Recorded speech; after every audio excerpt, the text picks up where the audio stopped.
Trump's hands.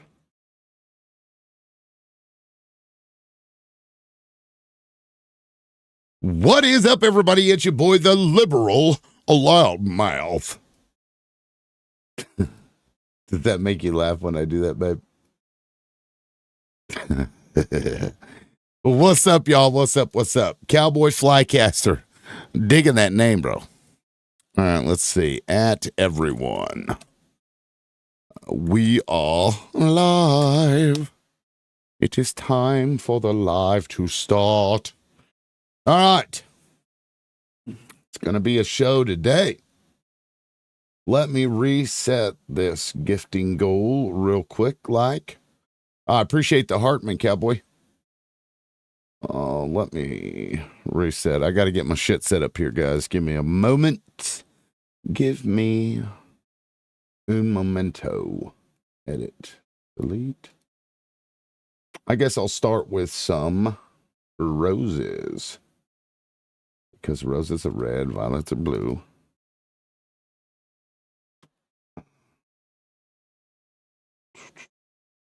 Ooh, Fest Pop, actually. Yeah, let's do Fest Pop. Fuck it. Fuck it, we'll do it live. And pin that biatch. There we go. Okay. Sarah Beckstrom is the National Guard that unalived. The National Guard soldier. Yeah, here, let me pull this up so you guys can see. This was reported 2 hours ago. And let me get my shit moved around here. Okay.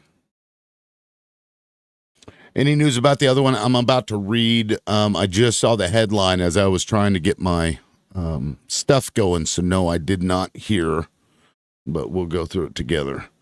National Guard soldier Sarah Beckstrom has unalived after Washington, D.C. pew-pewing. One other member of the Guards, Andrew Wolf, is still fighting for his life, according to the president. So, still getting through it. The second one fighting for his life. Part of the Thanksgiving call to U.S. troops late on Thursday, the U.S. president said he had been informed that Sarah had succumbed to her wounds. And this is Andrew Wolf here in this picture right here. In a phone call, I'm holding her hand right now. She has a mortal wound. It's not going to be a recovery. Let's see. Entered service in June 2023. West Virginia's Governor Patrick Morrisey said in a social media post that Beckstrom had served with courage, extraordinary resolve, and an unwavering sense of duty to her state and to her nation. Or did you, Patrick Morrisey, send your troops to D.C. to be used as cannon fodder for this fucking president?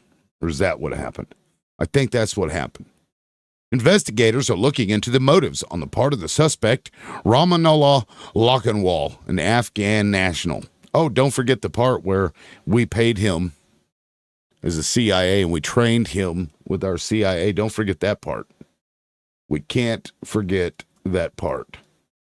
And that he just drove all the way across the country to just randomly pew-pew National Guard troops. Right. This man that Donald Trump gave asylum to in April. And this is the pew-pewers picture right here. Yup. And I'm about to pull up his badge. I'll show you guys his badge.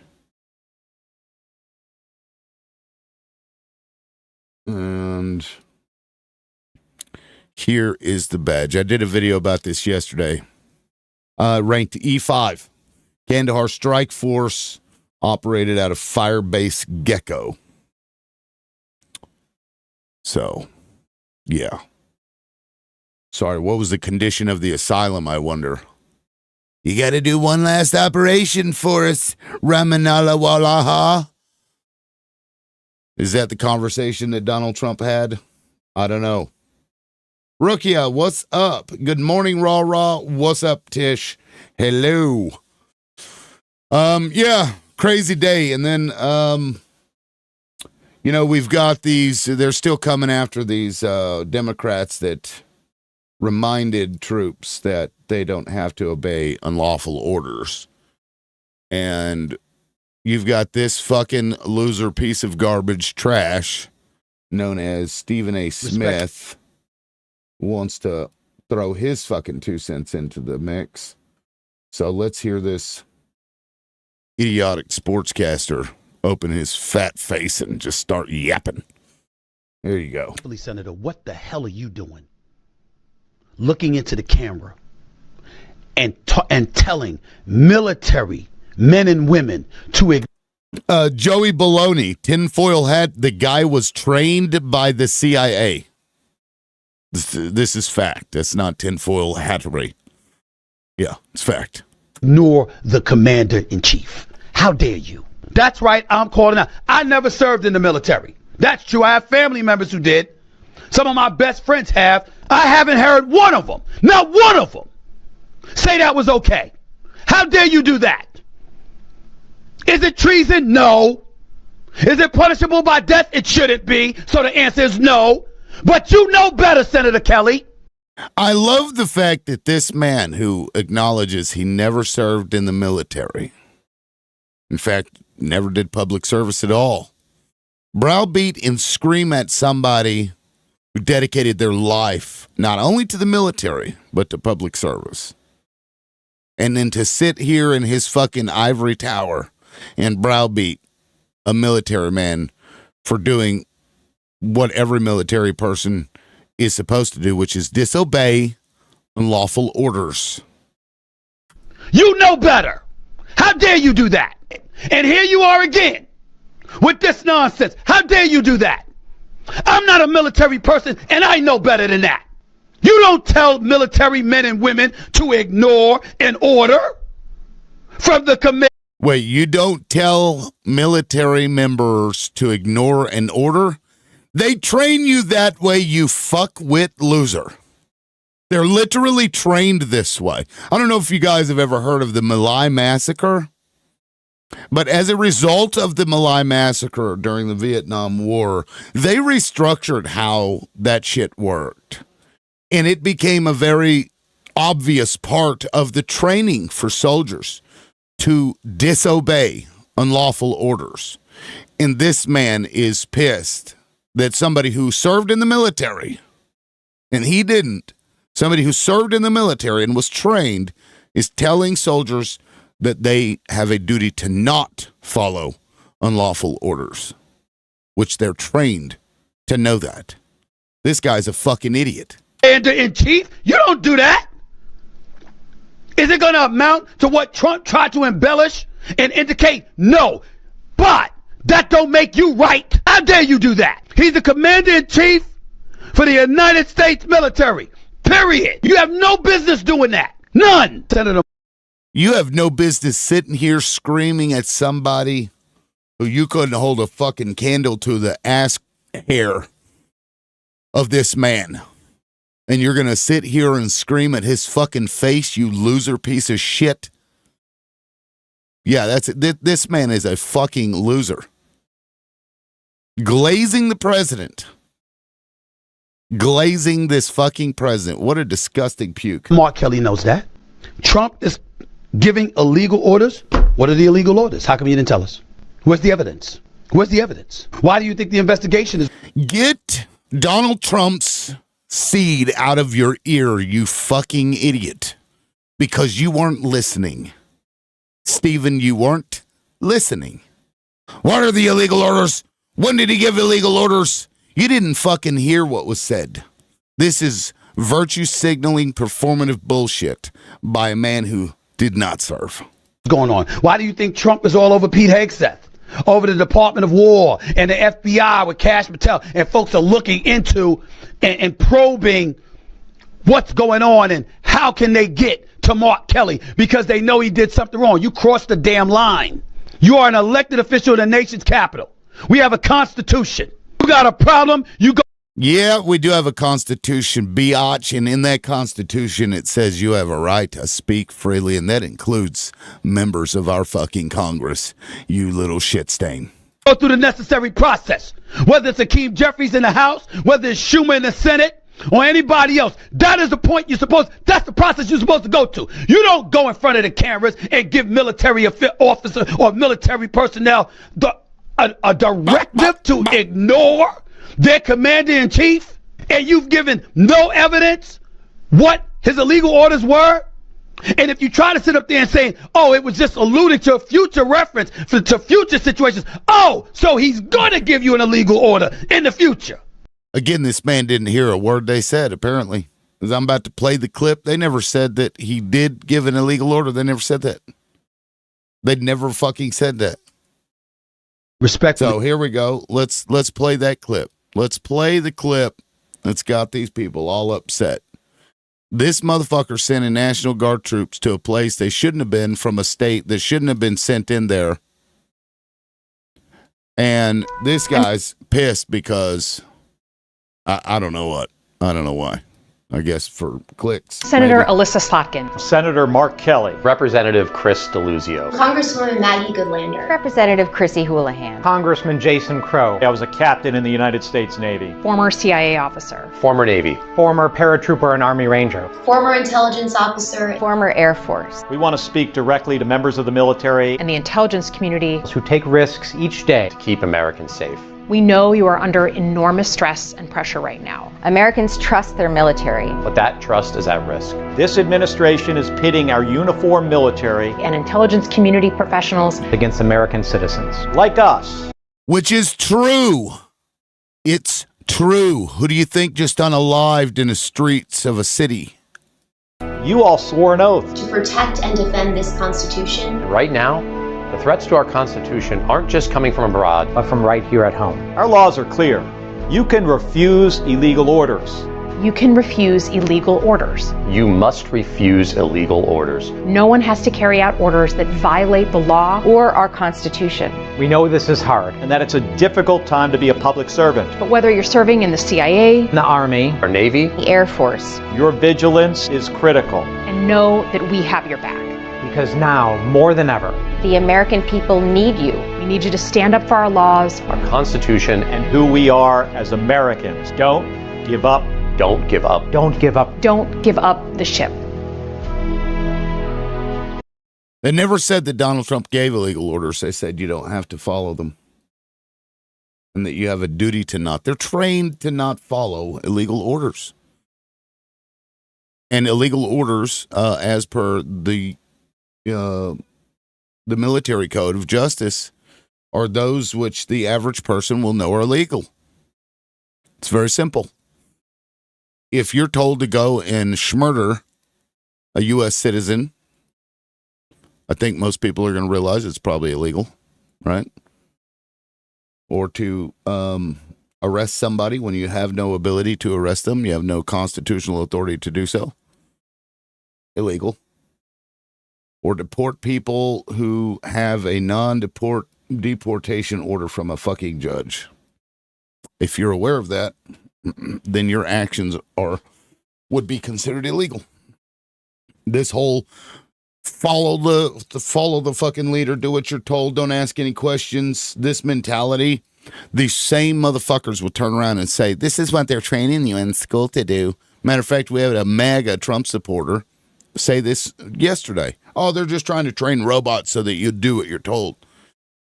Yeah, I'm sorry, but reminding somebody that they don't have to follow illegal orders, and in fact, if they do, they can be held accountable for it. I don't see the problem there. And Stephen A. Smith, this non-military man, screaming at military members for reminding them of something that they're trained from day one to know. Fucking weird, y'all. This is fucking weird. These people are strange. And I gotta say, this National Guard troop that just unalived, this one's on Trump. This is on Trump. That blood is on that man's hands. He did that. And I would go so far as to say they need to investigate the shit out of what communication was made with this Ramanallah Talonwalki guy, whatever his fucking name is. Ramanallah.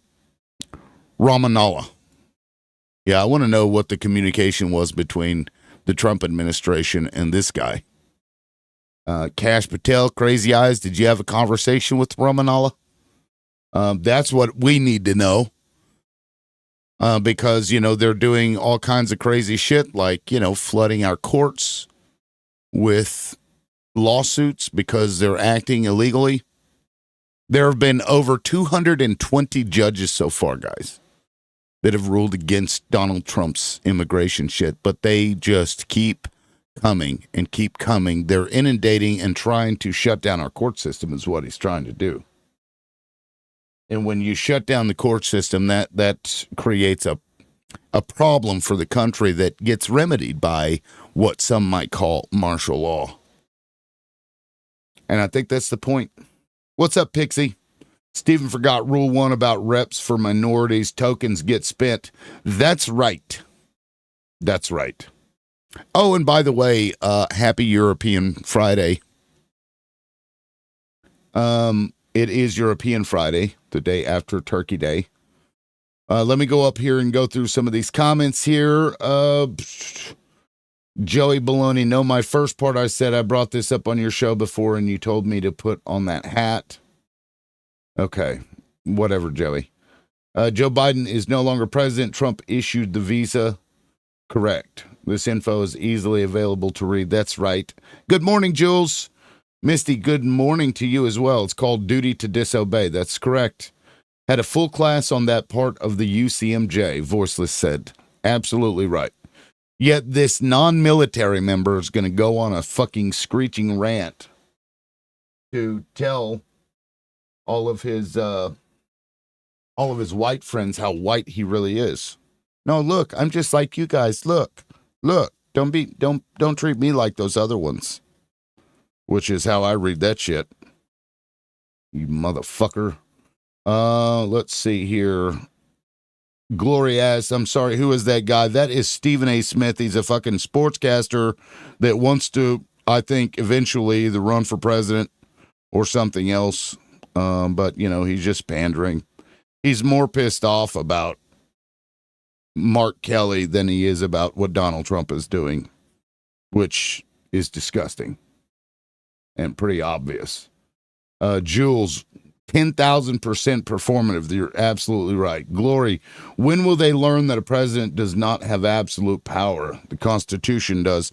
Yeah, unfortunately, this Supreme Court that he blackmailed or purchased or whatever the fuck he did with them, those little conversations that they used to have, they gave him essentially absolute authority. When they said if it's official duties, you can't. You're immune from everything, which is absolutely crazy. It doesn't say that anywhere in the Constitution, but that didn't stop this court. I'm going to pin this gifting goal. Are you guys able to see the Fest Pops? Because I've never seen it before, and sometimes the gifts you guys can't see. I don't know, like if that's a TikTok live studio that has different gifts that some people can't see. Yeah, he's a sports analyst. Thank you, Alter Ego. Let me see. He already did. No, I didn't hear him. I didn't say that. I agree. I was told she was very new, just graduated. Yeah, 2023, I believe, is when it said she graduated. Let me pull this up here. She entered service in June 2023. Yeah. And I guess one of the first things that they did was, my chat just disappeared. What the fuck? That's weird. There it is. It was hiding behind my browser. That's strange. Stephen forgot Rule 1 about rest of minorities. Tokens get spent. Well, he's the token friend. I've got a black friend. Good morning, Pixie. Good day, all. What's up, Jennifer? Hikate.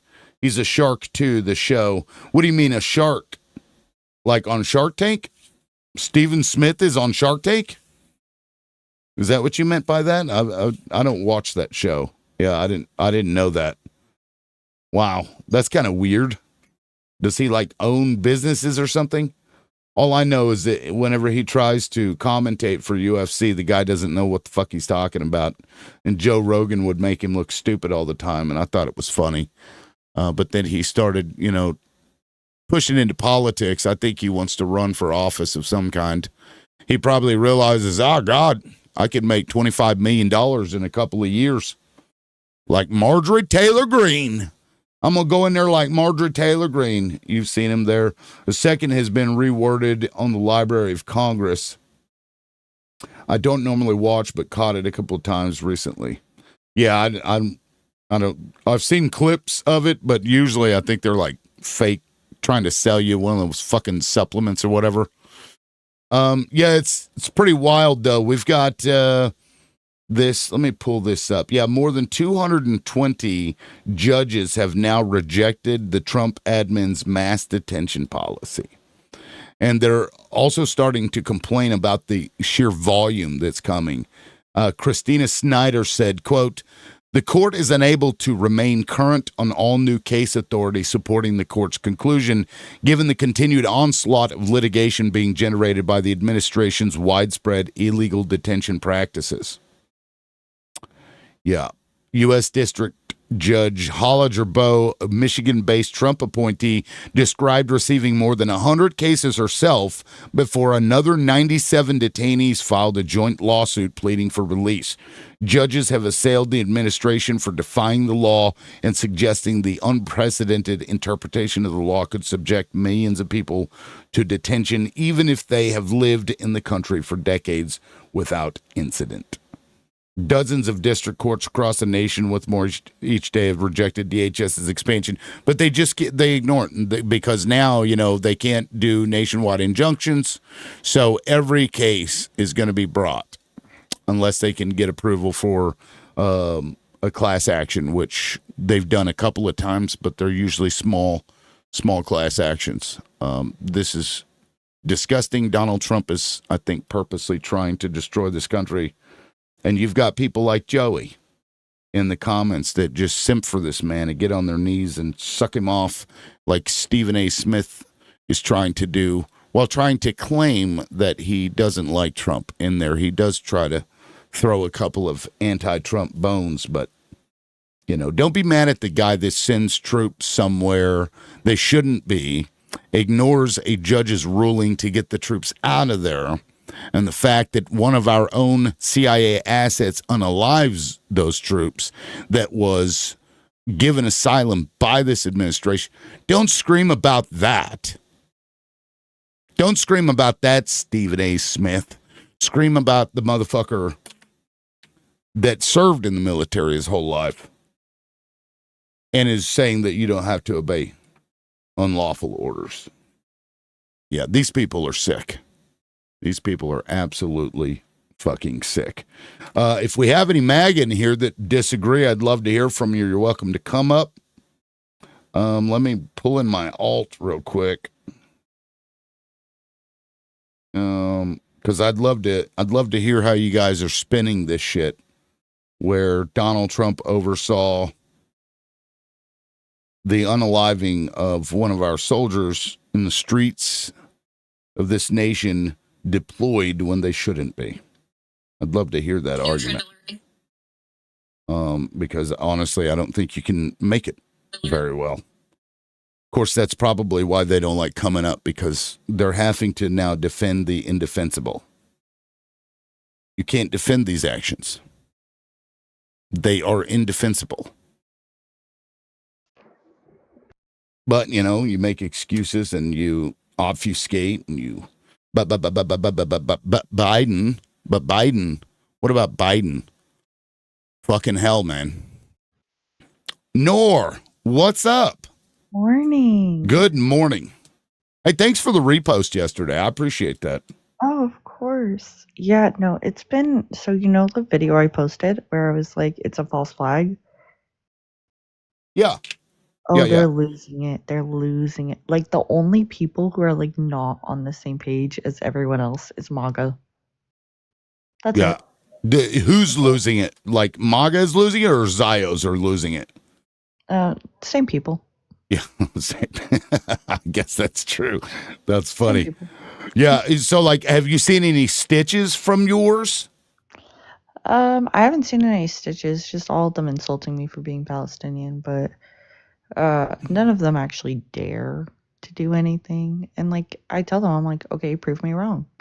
proof to me Right. that like the U.S. doesn't want to go back to Afghanistan. Yeah. Yeah, no, I mean, he said it.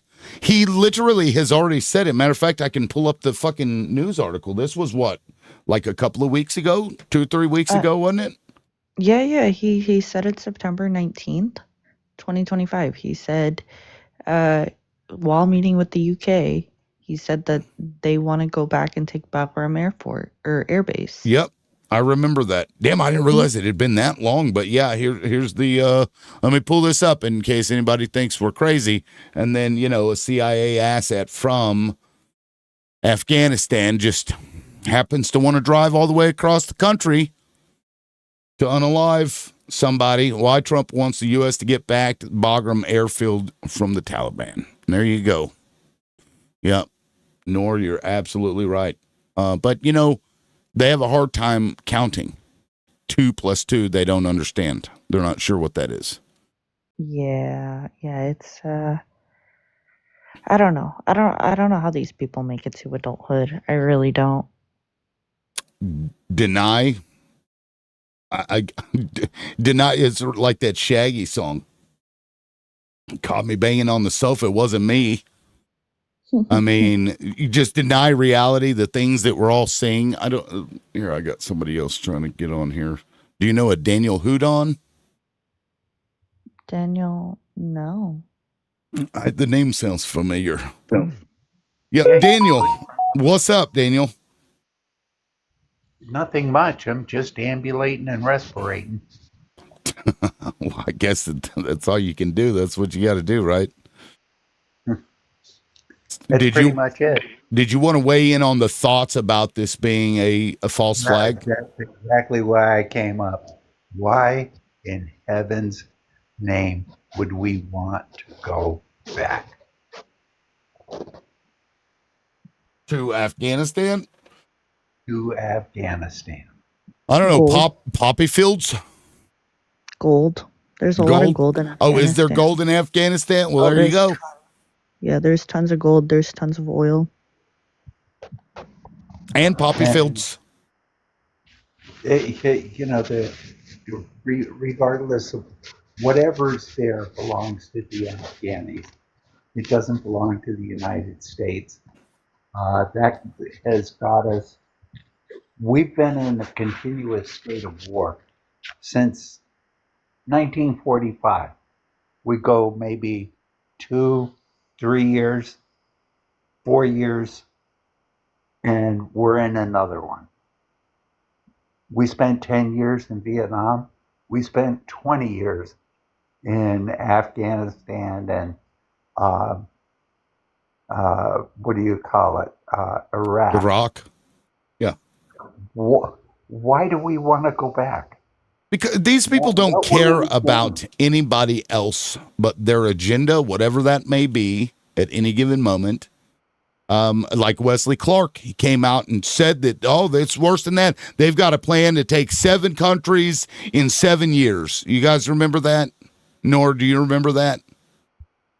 Yes. This was, I think, even before we had gone into Iraq, because he was like, "Why the fuck are we going to Iraq?" And then that's when they had this plan to take 7. And I think we know which country actually wanted us to do that. Yeah, we're also I think like a really important part to mention in all of this is meanwhile while all this is happening, Europe is like growing its military. They're getting their military ready for Russia. And Iran is only an hour away from Bagram Air Base. So like the US Really? Yeah, so it gets to be an hour away from Iran. And they also get to be a line of defense in Europe as well.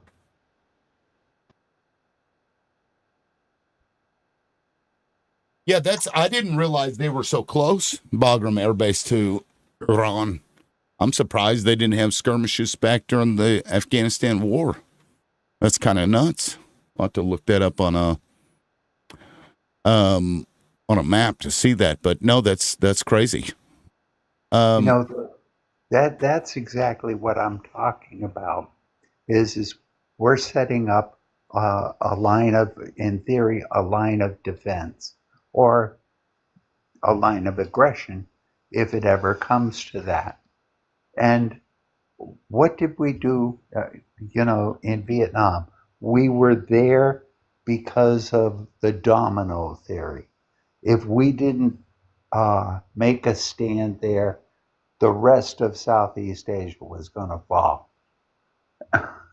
And What? actually, after we left, Southeast Asia has done quite well. You talking about Vietnam? Uh-huh. Yeah. The whole area.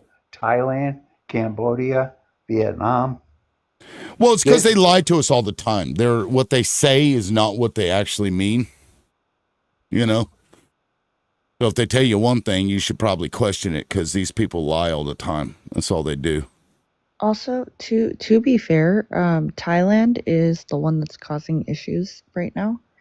And I don't know if you guys know this, but Thailand is American backed. They had a coup, and their leader is American backed as well. But they've been causing issues with Cambodia. Like, Cambodia and Thailand have been going at it for over a year now. Yeah, That's the one that Trump supposedly solved. And he didn't do anything more than just talk to them. Are you talking about like the skirmish? Yeah, well, he claimed he solved the war. That's one of the 8 wars that he supposedly solved. Right. Yeah, I mean, Trump saying he solved anything it's funny.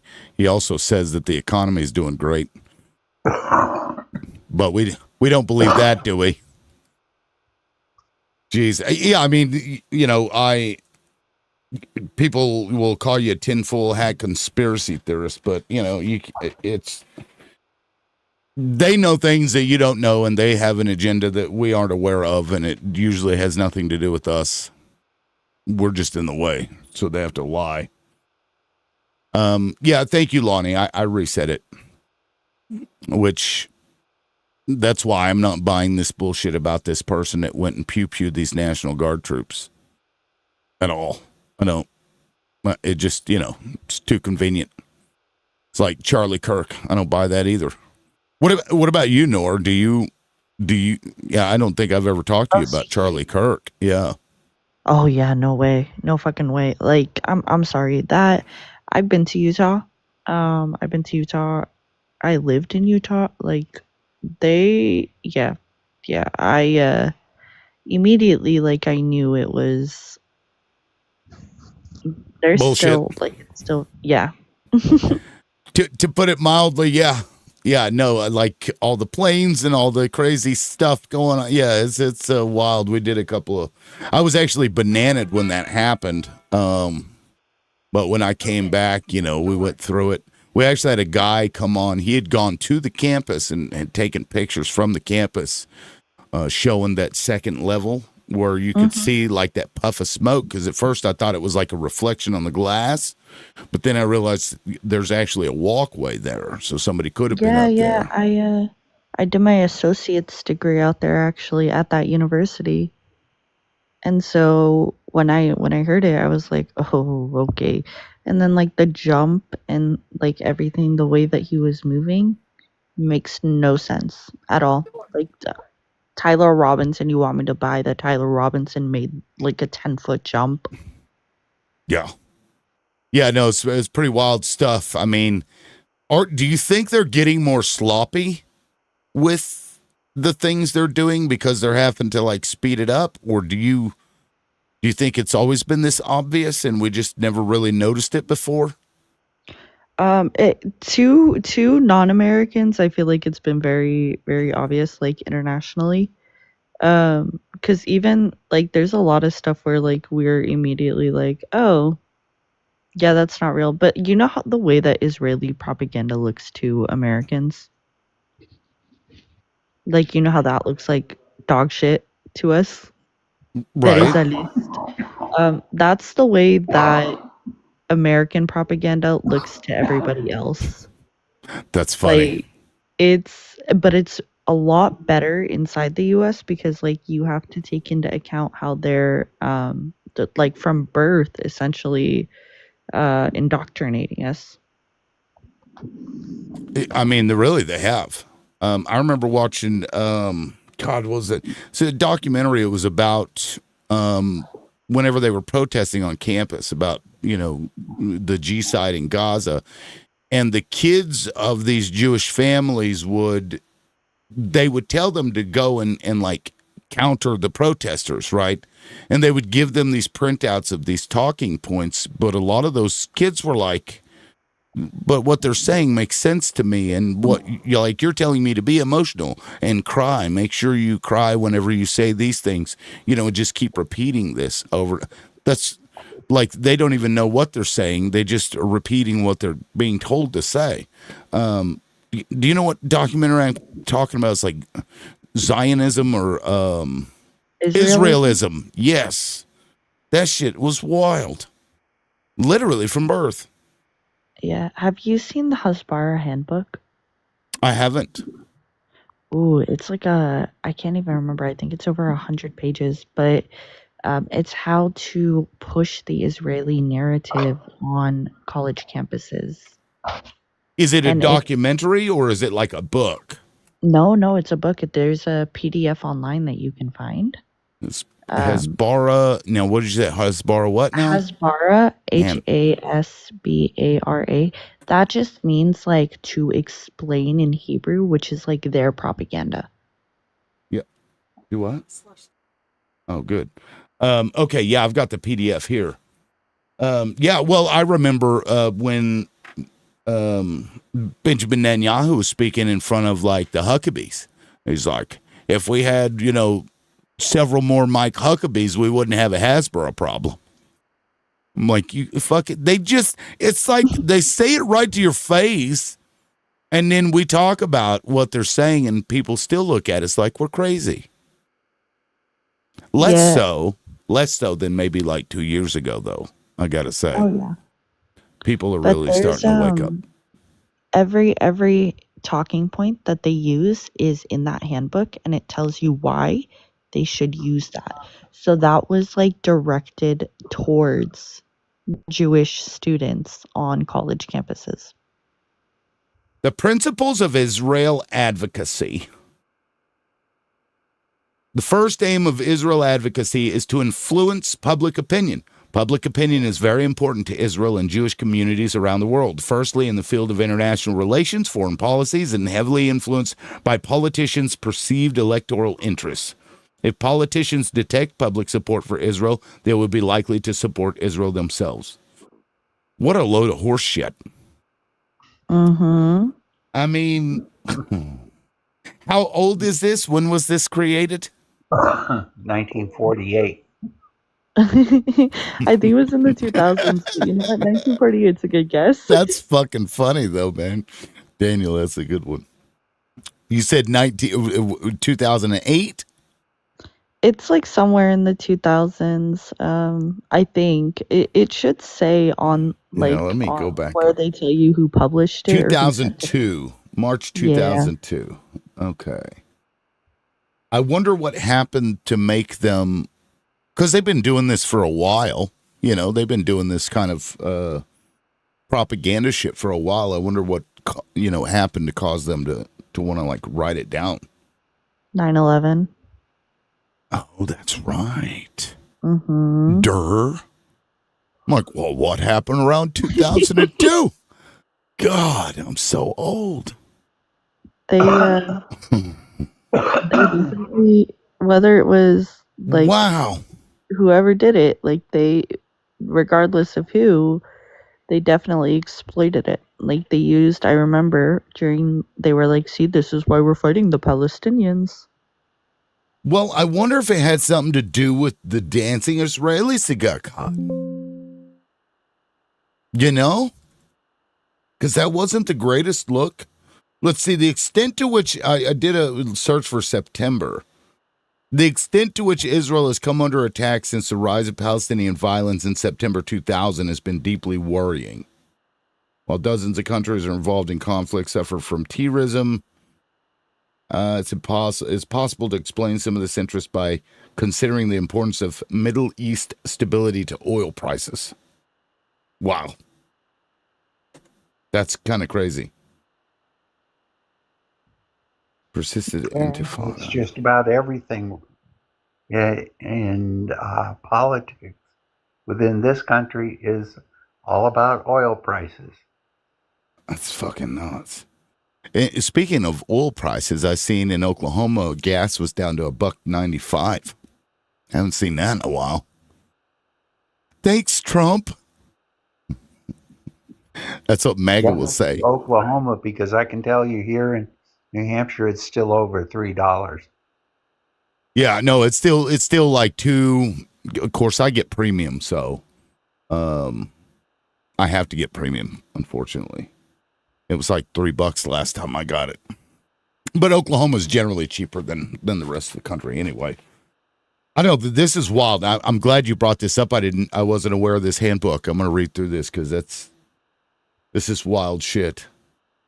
There's a part where they're telling people you're more likely to influence them if you get to them first. Like if you talk about Israel before they talk about Palestine, you're more likely to influence them. Wow. Yeah, accusation. Israel uses excessive force against people, often children, who are merely throwing stones.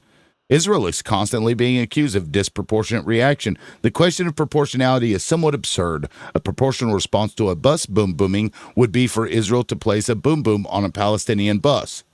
This is obviously unacceptable. Oh, is it, Israel? But is it unacceptable to put boom-booms inside of pagers and walkies? And unalive innocent people? They don't even follow their own handbook. Oh, that's right. It's what you say, not what you do. God. This is crazy. See, now I want to spend the day and go through this. Is it like, was this a think tank that did it in Israel, or was there a specific name associated with the creation of it? Oh, I have to double check, but it was definitely one of the lobbies, I think, that put it out. I'll double check for you. That's nuts. Now, and this was geared more for the U.S. or just global? No, this was geared specifically for the U.S. Of course it was.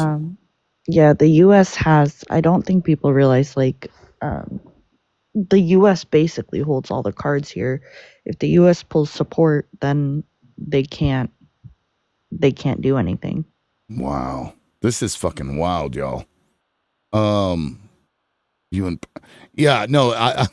through the accusation rebuttal. Accusation rebuttal is how it's like formatted in this handbook. So matter of fact, I'm gonna post this in my Discord, and I'm gonna be looking at that. I'm not gonna be on here much longer though.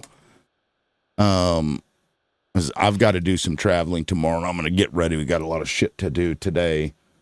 Which is timely because, TikTok is, clearly like messing with my FYP, which is fine, but that's why I myself have to go do housework. My wife puts in a couple of hours a day, so I clean house is my job. So we'll get on it. Yeah, I will bid you adieu. It's been nice, and I'd like to come back here again. Sure. Nice. It's nice to talk sane discussions rather than talking points on the GOP. Have a good day, everybody. Yeah, thank you, Daniel. I appreciate you coming up. Travel. Bye. Yeah, we'll see ya. This is, but you know what? If I know what they're going to respond to, you can have a rebuttal to everything that they say. Yeah, I just double checked. It's produced by the World Union of Jewish Students, which is in Israel. Oh, wow. World Union of, and do they have an updated copy? Because the one that I have is 2002, or did they were like, it's fine. I don't know if they've made an updated copy. They're probably like, that's fine. They're very sloppy with it. Like, they still think that 2000, or not even 2000, like 1980s propaganda works on us. Well, to be fair, 1945 still works on That's funny. MAGA. Did you see Sarah Hurwitz, the comment at that Jewish Federation press conference thing they held? She was a speechwriter for Gore and Clinton and Wesley Clark and not Romney, the John Kerry, I think, and Barack. Was she? Yeah, I did see it where she was like, "Children don't need cell phones." Yeah, right. She was like, they see this wall of carnage, and because we taught the HCOST, as a big powerful group of people picking on a little group of people. Now when Israel is doing it, basically, they're saying, oh, well, Israel must be bad because they're the big strong people picking on the weak people.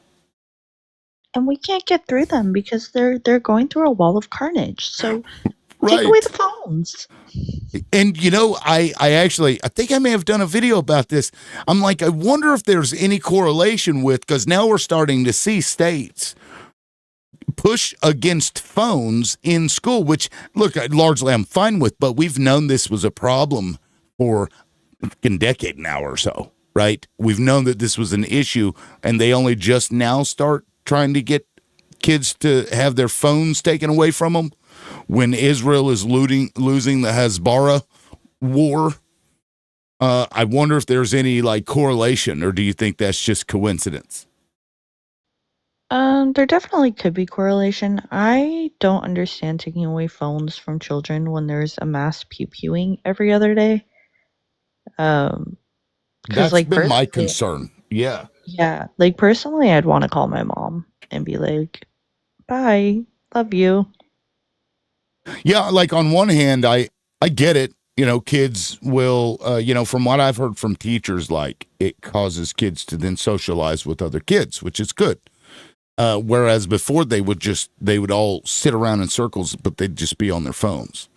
So I guess in that vein, it's a good thing. But at the same time, when something happens, I want to be able to get a hold of my kids because they'll lock the damn school down and you won't be allowed to go in there. And like Uvalde, the police won't even in the pew-pewer and just let those kids unalive. Crazy. Yeah, personally, I've been in a couple lockdowns.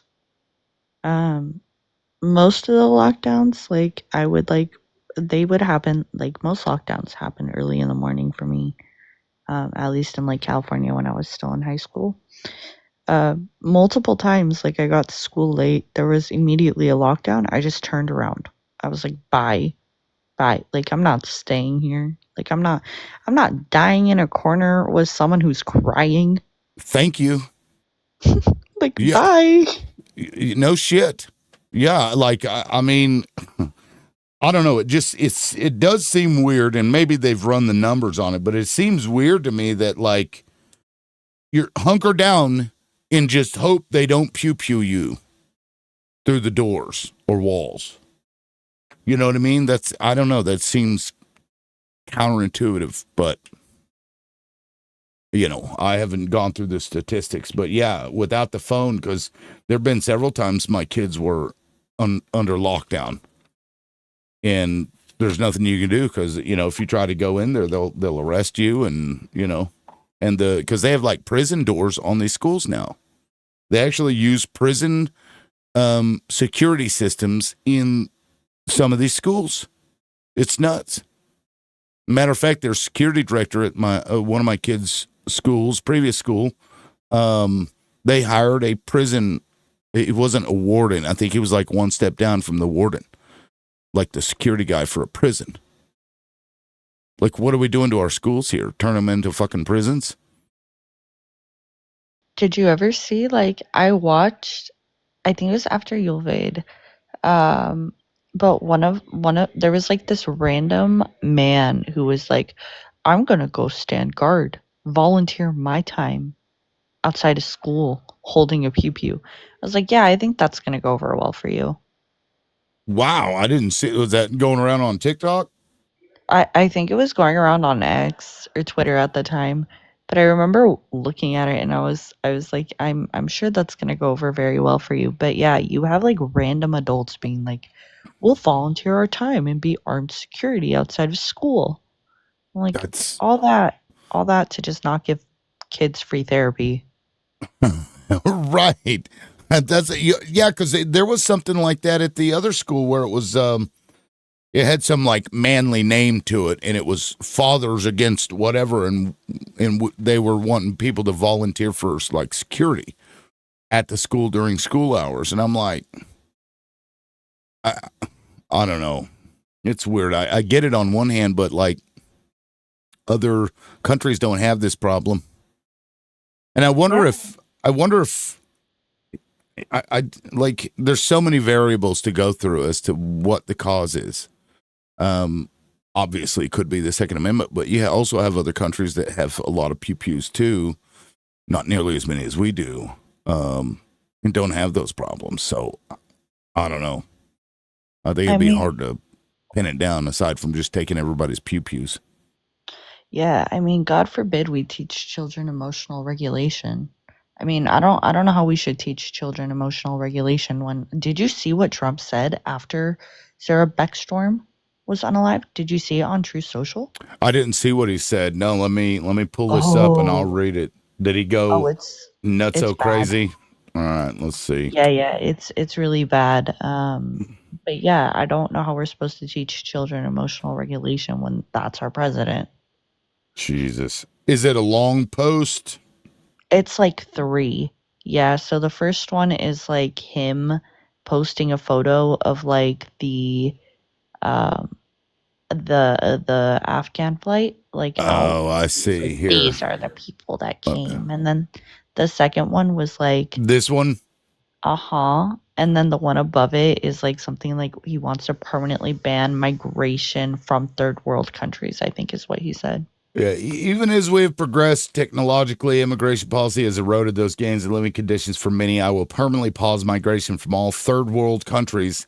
So I guess we can't migrate from the U.S. to the U.S. because we're now a third world country as far as I'm concerned. To allow the U.S. system to fully recover, terminate all of the millions of Biden illegal admissions, right, including those signed by Sleepy Joe Biden's auto pen to remove anyone who's net asset to the United States. Speaking of asset, you did grant asylum to a CIA asset to the United States, and look what that man did. Or is incapable of loving our country and all federal benefits, domestic tranquility. It's a bunch of horse shit. Only reverse migration can fully cure this situation. Oh my God. And I wonder if this is just to like get the Supreme Court freaked out so they don't rule against him. You know, of course that's, I'm sure just a added bonus to it. This man is this guy is so twisted and just plain stupid when it comes to immigration. The official U.S. foreign population stands at 53 million on welfare. From failed nations or from prisons, mental institutions, gangs, cartels. Oh my God. Specifically focus, if you can, on that part about after World War II. Because that's the exact same rhetoric that the Yazidis used after World War I. Yeah, this refugee burden is the leading cause of social dysfunction in America, right? Something that did not exist after World War II, failed schools, high crime, urban decay, overcrowded hospitals, housing shortages, and large deficits. As an example, hundreds of thousands of refugees from Somalia, which has nothing to do with anything, are completely taking over the once great state of Minnesota. Somalian gangs roving the streets looking for prey as our wonderful people stay locked in their apartments and houses, hoping against hope that they will be left alone. The seriously R-word governor of Minnesota, Tim Walz, does nothing either through fear, incompetence, or both, while the worst congressman and woman in our country, oh, that's what it is. Ilhan Omar is Somalian, isn't she? Always wrapped in her swaddling hijab. Oh my fucking God, this man is disgusting. It's bad. It's bad. and he probably came into the USA illegally in that you are not allowed to marry your brother. Motherfucker, your family came here illegally. You piece of shit. Your fucking wives' families came here illegally. I'm not allowed to marry your brother, just nothing but hatefully complain about our country, its constitution, how badly she's treated when her place of origin is a decadent, backward, and crime-ridden nation, which is essentially not even a country for lack of government, military, police, schools, etc.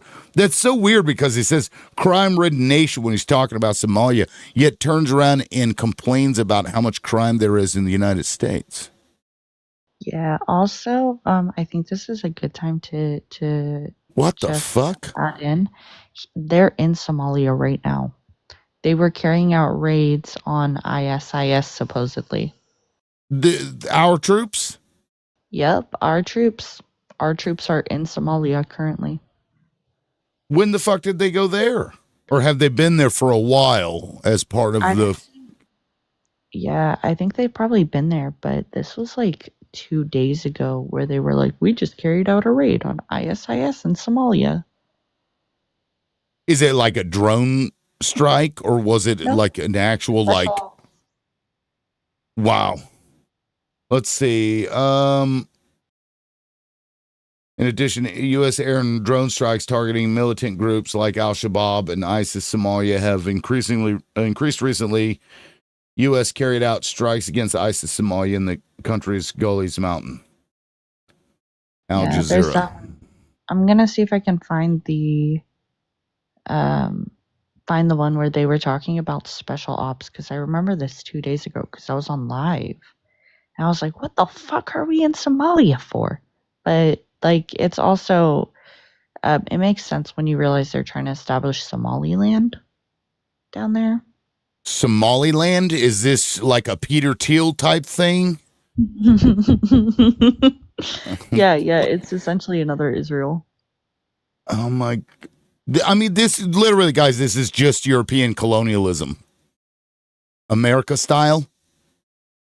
I guess it launches strike. This is I'm the peace president. I didn't start any wars. You just don't call them wars. If you don't call them wars, it's not a war. And if you call something that isn't a war that you ended, then you get to say you ended a war that wasn't a war. Make that make sense.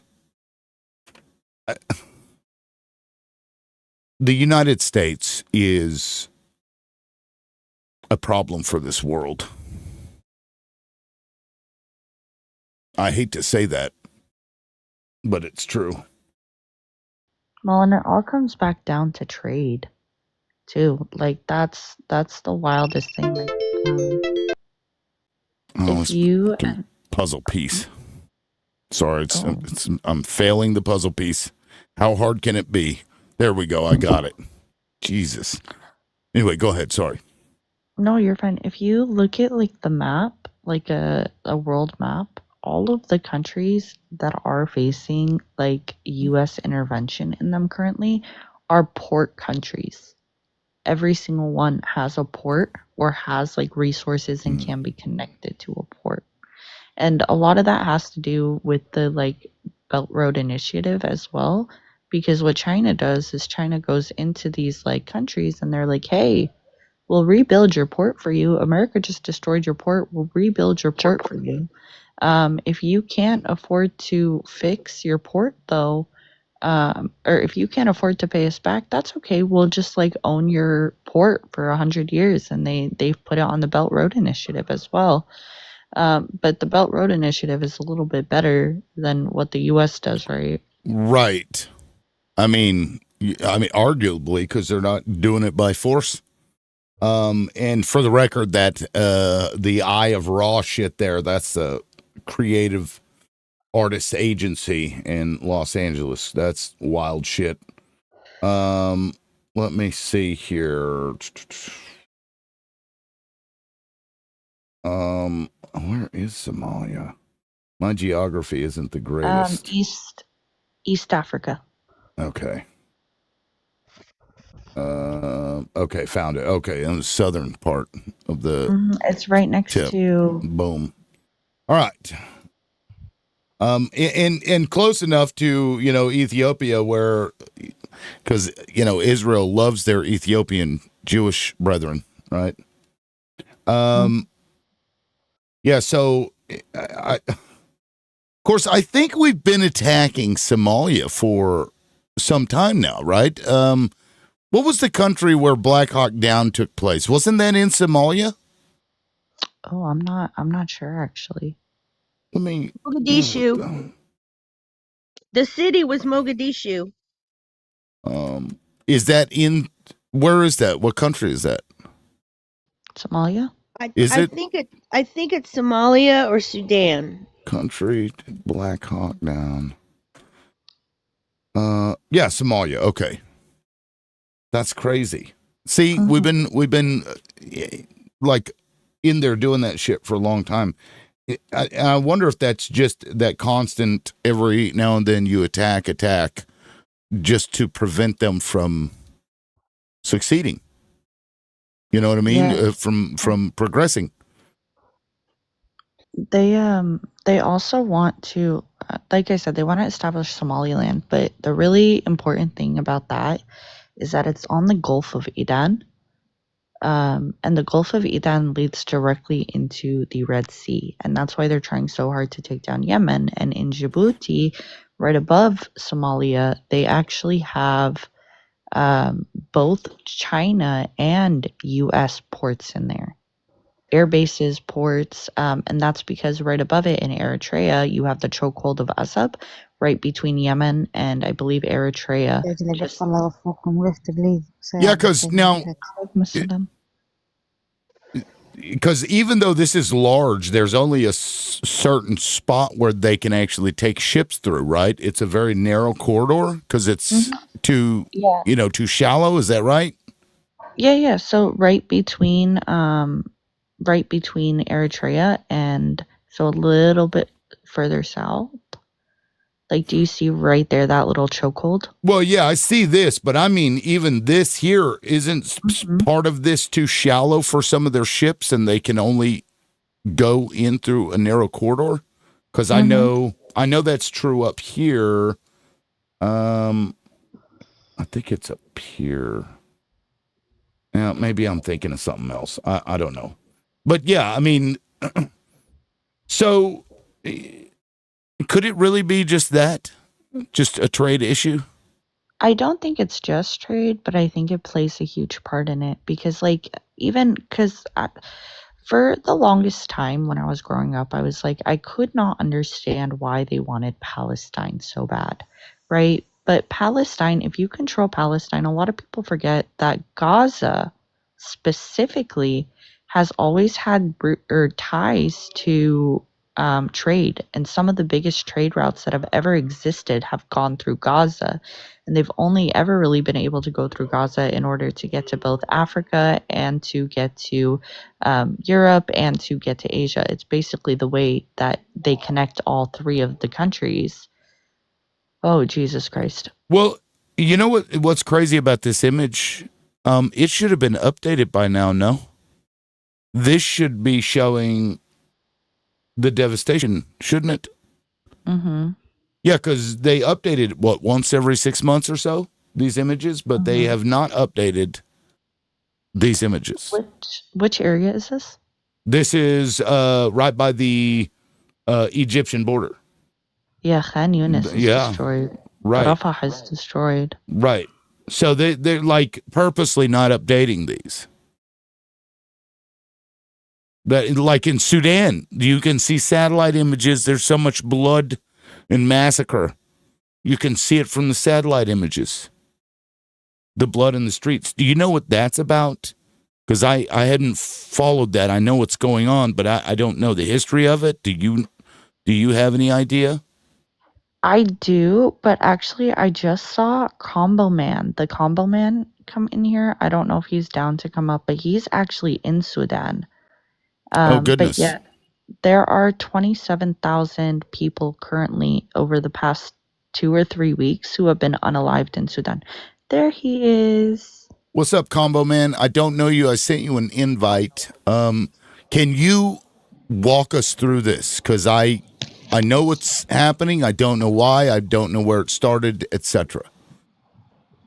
Okay, so should I give a simplified version or like?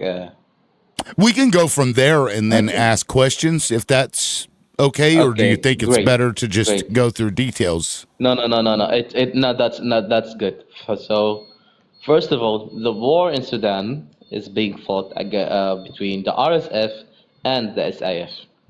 The RSF are a militia mainly based in the Western Sudan that got weaponized. The tribe and the people who are making a big portion of this militia has been weaponized, got armed by the previous central government and one before them, even Gaddafi. Even Gaddafi back in the 70s and 80s armed them to go and commit horrific crimes in Chad and these areas. So, but they got armed officially by the central government to fight in the Darfur War in 2003, a very famous war a lot of people know about. And after they proved themselves very successful, the government brought them to power. They gave them a lot of leverage. They start giving a lot of funds to secure the border of the region between Chad, Libya, even money from the EU. They gave them a whole mountain of gold. That is one of the reasons why the UAE is sponsoring them. They have a whole mountain of gold under their control. It's called Amir Mountain. In 2013, Umar al-Bashir, finally the previous dictator of Sudan, legitimized them in the parliament. He has like this fake parliament. And he basically wants them, because Sudan history is a history of military coup. Basically, the army is always overthrowing whoever's leader is in power, even if that specific leader is also came from the army, but they always overthrow him. So Umar al-Bashir was thinking, why not create another army? And that's why Hemedti is called Hemedti. His name is Muhammad Hamdan Dagalo, but Hemedti, yes. I'm sorry, who's that? I think that Khadija. Oh. أخت خديجة is like ممكن تكوني قاعدة هنا وتكون على ميوت، ولو في حد بيرسل حيرسل. هي قالت من سوريا. انت من وين في غزة؟ أنا من سوريا يا أخي. انت من سوريا. Okay. So I was saying is, he thought that's why Muhammad Hamdan Dagalo is called Hemedti, because it translates into my protection.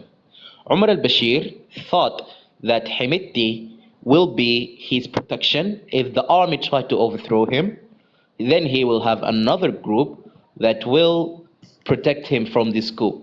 So he created this weird power struggle in the country. And after the 2019 uprising, where the people overthrew Umar al-Bashir and the army submitted to the people and took him out, the RSF didn't fight the SAF. They actually came together and overthrew Umar al-Bashir together. The RSF and the people overthrew Bashir.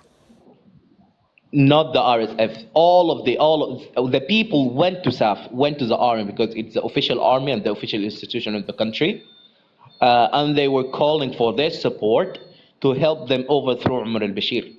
I see. Okay. So when the coup happened, when they overthrew Umar al-Bashir, instead of RSF coming to protect Umar al-Bashir from SAF, the RSF joined SAF in this overthrow, and they took him out together.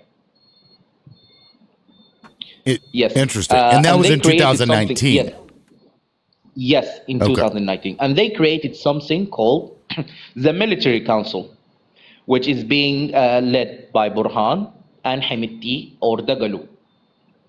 So, of course, they were very corrupt. Of course, they were very corrupt. Like it's a tale all this time. They even committed a coup against the transitional civilian government that was hoping to finally transition to a democrat and a civilian-led government. They overthrown it. So what happened next? There was a lot of tension between SAF and the RSF because they were calling for a joint army. They were calling to unite the RSF and SAF together and to have and to finally end this tension, basically. The SAF said, Burhan, which led by Burhan, said, we want this to happen from in a duration of 2 years to 5 years. Hamidti, or Dagalu, the leader of the RSF, said, no, this is way too short. I want it to be 10 years at least. And why is that? Because at that time, Hamidti started having a lot of connection with the United States Emirates. The Yemen war, the fight, this is something people keep missing. Who was fighting Al-Houthis in Yemen? The people who were fighting Al-Houthi, actually the RSF soldiers, as mercenaries being brought to Yemen by the United States Emirate. That gave Hamidti a strong connection with the United States Emirate, and it was the starter deal of their gold trade together. This is something people keep missing. Yeah. So this is where all of their connections started to happen. So Hamidti, now he is in a much stronger position than before. After Umar al-Bashir has been overthrown, and now he has a connection with the UAE. He's giving them mercenaries, and he's smuggling golds to them, and he's now has unlimited power, and he's also getting money to secure the border of Chad and Libya. Why should I stop there? So a war broke out between them because they didn't agree. People are still confused about who shot the first shot, but it doesn't matter. And the RSF start rampaging in Khartoum, Al Jazeera, which is a central state in Sudan. Al Khartoum is the capital. In all sides of Sudan, not only the western side of Sudan and Al Fashir. And this war broke out in 2023, specifically in April 2023. So it was happening for almost 3 years now. They were running rampage over this. In fact, the RSF were so brutal that everyone in Sudan was escaping the areas of the RSF, fleeing into the areas of SAF. So now SAF, this institution that was being weaponized by the government for many years, committing crimes or whatever. People are now allying with SAF, not because they love them, but because it's the only safe haven for them. Because the RSF are that brutal. Wow. And to add to that, and funded by the UAE and possibly the United States, perhaps Israel as well. Would you say? Yes. Wow. Yes. And this brutality was so extreme to the extent that the rebel groups, the people who were being genocided in 2003, 2005, all of these years, who were fighting against SAF back in the day and the central government and Umar al-Bashir, are now uniting with SAF itself to save themselves from the RSF. Can you imagine? The people who were fighting against SAF are now uniting with SAF to fight against the RSF. Because the RSF are getting so much funding from the UAE. They became so strong. Now, is the RSF a smaller group than the SAF or SAF, I think you said? Would you say they're smaller, yes. but they obviously have more resources at their disposal? Is that correct? You can say that, but you can also say that they evolved. They are bringing a lot of mercenaries because when the war broke out, their stronghold was in the western areas of Sudan, and they had a lot of access to the border of South Sudan, Central Africa, Chad, and Libya. So they had a lot of mercenaries from South Sudan, Central Africa, Chad, and Libya, and even Colombians. And because the UAE has a lot of resources, they bring them mercenaries from Somalia and all of that. So and also because their stronghold was in Western Sudan, they threaten the tribal leaders in these areas to tell them that give us some of your young people to fight with us in this war, because they are trying to promote themselves as freedom fighters. I'm actually serious. They are telling people that they want to bring democracy. They're trying to weaponize the history of the brutality in Sudan. And just like how we've seen the US went to Iraq to bring in democracy, now the RSF claiming they also want to bring in democracy. Yeah, the Western version of democracies that historically have happened in these countries, it doesn't look like any kind of democracy I've ever seen. Exactly. What the fuck, man? Yes. Can the U.S. just do something good for once? I am sick of us getting involved in these things. It just... Actually, there's a chance right now. Because the SAF, they have a good relationship with Saudi Arabia, because SAF represent the official government of Sudan. So they have a good relationship with Saudi Arabia, because SAF's stronghold right now is a state called Port Sudan. Port Sudan is the area that has full access to the Red Sea. The Red Sea that borders Saudi Arabia. Port Sudan, right here. Okay. Yes, that border Saudi Arabia and the Red Sea, and the Red Sea is very important to everyone in that region because of trades, because of all that, and because a lot of people use it to come to Saudi Arabia. So Saudi Arabia security rely heavily on Port Sudan and the Red Sea. So they support the army and this by extension SAF as a whole. That's an interesting pickle. Yes. So when they went to the USA a few days ago, or like 2 weeks ago, and they were discussing Sudan, it was a positive for in the side of SAF. Why is that? Because Mohammed bin Salman is the one who's talking about Sudan, and he have a weird rivalry with Mohammed bin Zayed, the leader of Dubai and by extension the UAE.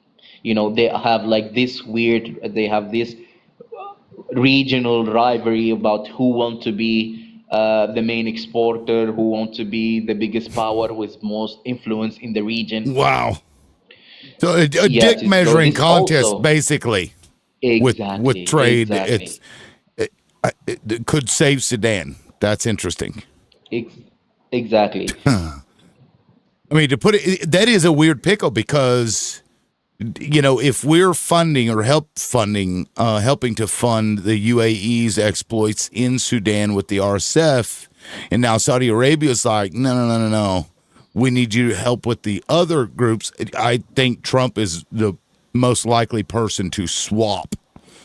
I don't think he really has loyalties necessarily, so whoever offers him the best deal is probably going to be the one to get the support. So that's interesting.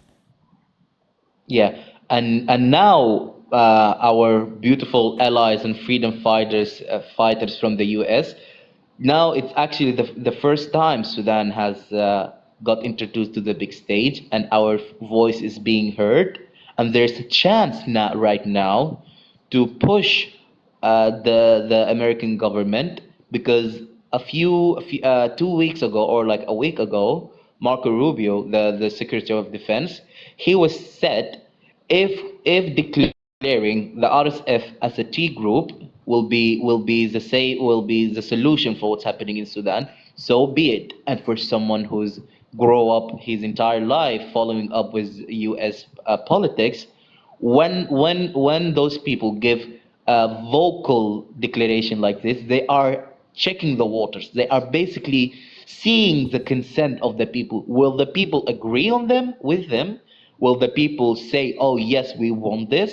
And by extension, they will immediately say this, because if they, whatever they want, because however the outcome of Sudan, the West will still benefit from it. Right. But now they are trying, yes, so now they're trying to deal with this with a way that will make them look better, or the best way that is available to them at the moment. So right now they are asking for consent from the people to see if our voices is strong enough, telling everyone, please label the RSF as a T group. This will be the biggest win, in my opinion, regarding Sudan. That's insane, because it's the RSF that's essentially going from town to town, just unaliving thousands of people, right? They're the ones doing that? Yes.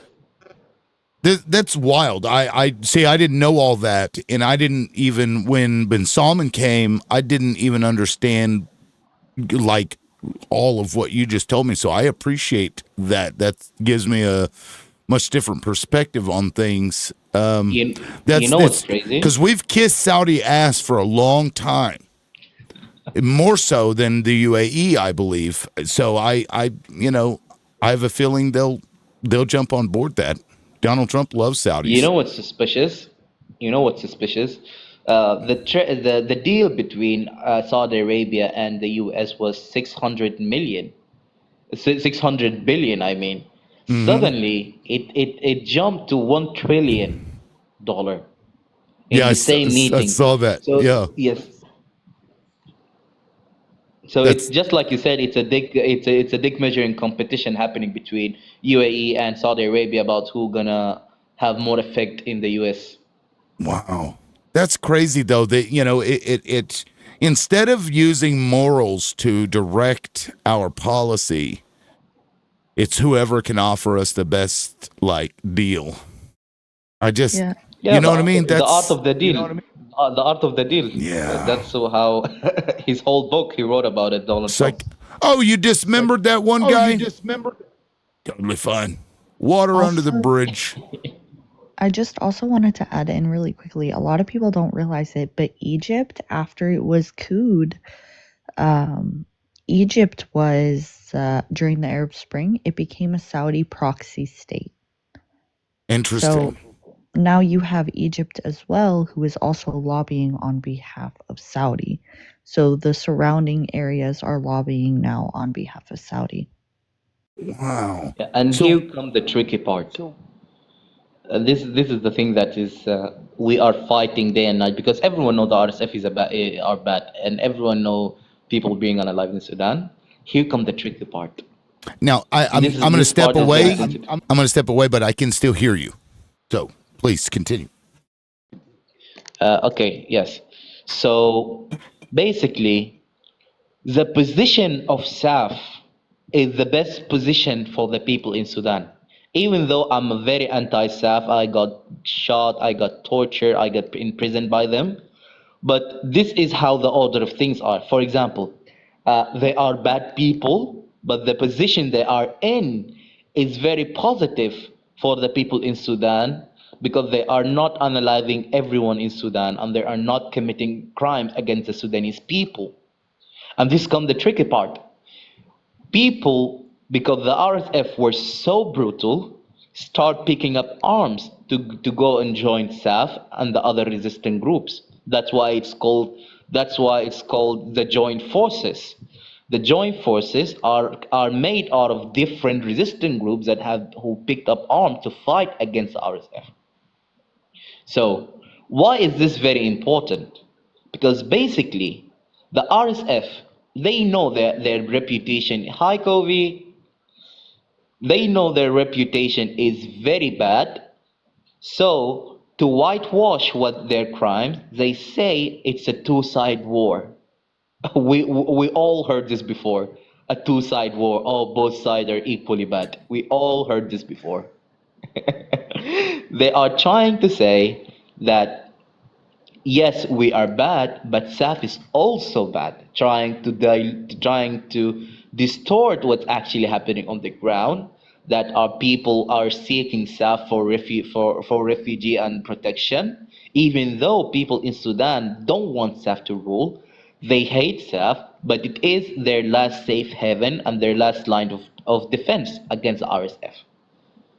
Wow. So UAE and the RSF and their other spokesmen, they are using the two-side narrative exactly in Sudan, and to say that, oh, we are fighting against Muslim extremists because the previous regime was part of the Muslim Brotherhood. They are saying we are fighting Muslim extremists. Some RSF spokesmen even say our fight in Sudan is similar to the IDF fight in Gaza. So they are trying to pander to those Western people, you know, it's crazy. And this is very important. So if you want the safety of people, unfortunately, you will find yourself calling for a narrative that will make you almost sound like you're trying to glaze SAF, even though you're not. But you're just mentioning the truth on the ground by saying the safe places in Sudan are the areas under the control of SAF. Not because SAF is good, but because the RSF are extremely brutal. And you agree with that, though, that the SAF is not necessarily good, but it's better than the alternative? Yeah, SAF are literally like just an army, you know. I got pew-pewed, I got tortured, I got stabbed basically by them being tortured because I was protesting against them. We were chanting for the army, aka SAF, to step away from ruling the country, and for the Janjaweed or the RSF to be completely dismantled. So this is the difference. The SAF is the official institution of the country that we give them consent to protect us, but we don't want them to rule us. But for the RSF, we want them completely dismantled because they are a militia that were called the Janjaweed. They were committing genocide in Darfur and Western Sudan. Janjaweed translate into devils on horseback. Oh, wow. Just to show how brutal those people are. Yeah, that's... We want the... yeah. Do they have the whole country at this point, or is it more in certain parts of Sudan?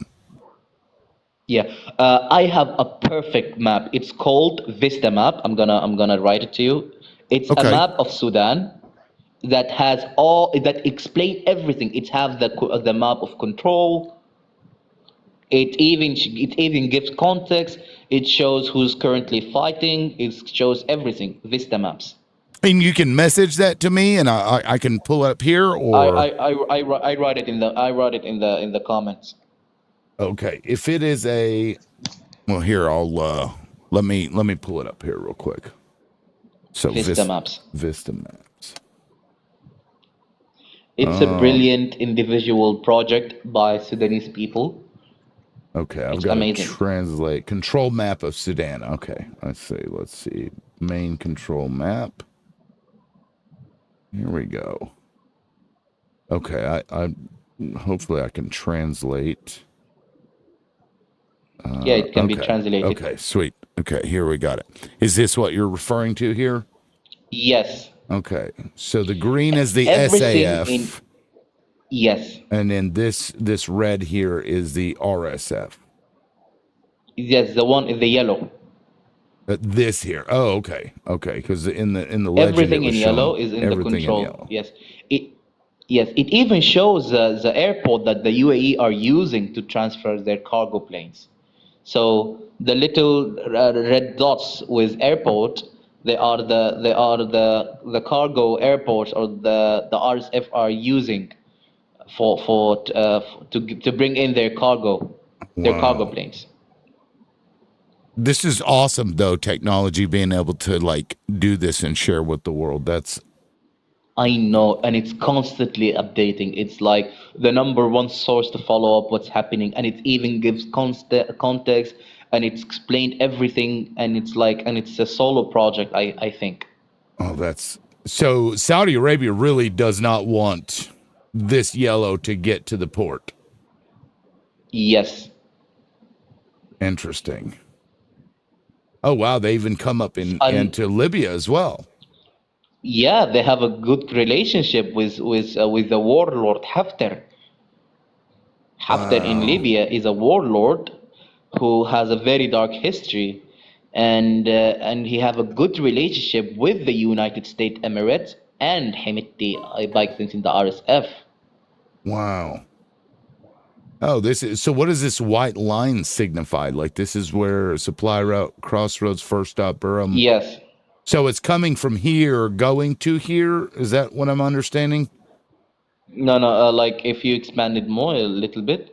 No, if you expand it, it's come from different. Like for example, even if you went to the Djibouti. Okay, over here. Have you seen everything? Everything. Yes, those are airports completely under the control of the UAE to send cargo and shipments and trade, because they can't go over the grain area of SAF. So they take a long route. They go through South Sudan, Central Africa, and Chad. Oh, I see. And they also can go over here. Egypt. Yes. Wow. Yes. And so, but now we're starting to boom in Somalia again. I wonder if that's warming up to help the SAF. I wonder, or if that's like completely the volcano that erupted in Ethiopia actually helped SAF, because now the airplanes has to shift their cargo lines. That's crazy. They have to change their route. Yeah. I wanted to add in Somalia, we're booming Somalia like because they do want to establish Somaliland. And with Somaliland, that would be backed. Israel is one of the only backers of Somaliland. I hadn't even heard that term, but when you said it, the only thing I could think was fucking Teal or Musk. Yeah, the UAE and Israel actually both back Somaliland. So I think that's like the US playing into the both sides sort of thing. Like they're trying to work with Saudi, but at the same time they're trying to work with the UAE. Like they're providing help to both. This even has its own fucking Wikipedia page.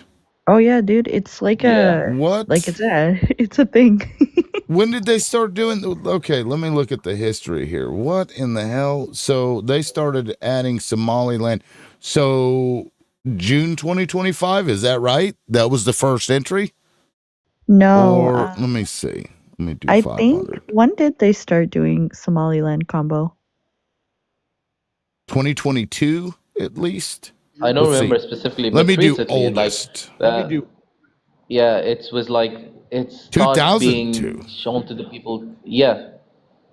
What the hell? It's not. It's very recent. Okay, so in 2002, this is all it said. Somaliland is a territory at the northwest of Somalia in the Horn of Africa. Formerly, the British Somaliland Protectorate merged with Italian Somalia in 1960. Prime Minister of Somaliland, Mohammed Haji Ibrahim Igal, became a minister of the new Republic of Somalia. Is that really a thing? Unfortunately, yeah. What the fuck? They've been wanting. Oh my god. Yeah, they've been wanting that region for like East Africa. A lot of people don't realize it, but we've been in like a regional war in East Africa. European colonialism strikes again. Italian Somalia. I mean, oh my god. Humans have got to get their shit together, y'all. The last thing I want to say is that after the city of Al-Fashir has fallen, this marked that the RSF now has full control of Western Sudan. And why is that very important? Because the RSF right now want to weaponize ceasefire, just like the not real state want to do. They always want to weaponize ceasefire and saying, oh, we're calling for peace, we want all of that. What they actually want is that they want to legitimize themselves in the eyes of the international community Well, we That's why they are tried. using the We two-side narrative. tried. Yeah. Exactly. And why do they want that? This where the is not real state comes to play. They want to separate Western Sudan. They want to establish a secular government in Western Sudan. They are trying to use talking point that will appeal to your average liberal in the U.S. or Western countries. They are saying, and this for the people who are trying to say like this has something to do with religions or it's Christian being persecuted. No. Actually, the RSF are like anti-Islamics. Actually, they are saying that they are fighting Muslims, extremists, and all of that. And their government that they want to establish is a secular government. That's a Why talking is that point. dangerous? Yeah. Yeah, because I And why is imagine that very is the dangerous? leader of the RSF actually Muslim? He is Muslim. And I only But point that out because they're doing that on purpose, like you said, to speak to like the U.S. Because if you're fighting the Yes. Muslims, because we're also you got to be afraid. Oh my God, it's the Muslims. God, that's. I mean, it's clever. You know. Yes, it's very clever because it has a lot of truth into it because the previous government that was controlling the South, even though the South overthrown it, it was a Muslim Brotherhood. It was a part of the Muslim Brotherhood. It was Muslim extremists. So to them, this like a golden ticket to appeal to the Western world. Jeez. And but why is that? But why Israel come to play here? When you separate Western Sudan, all the areas in yellow, you destabilize this whole region.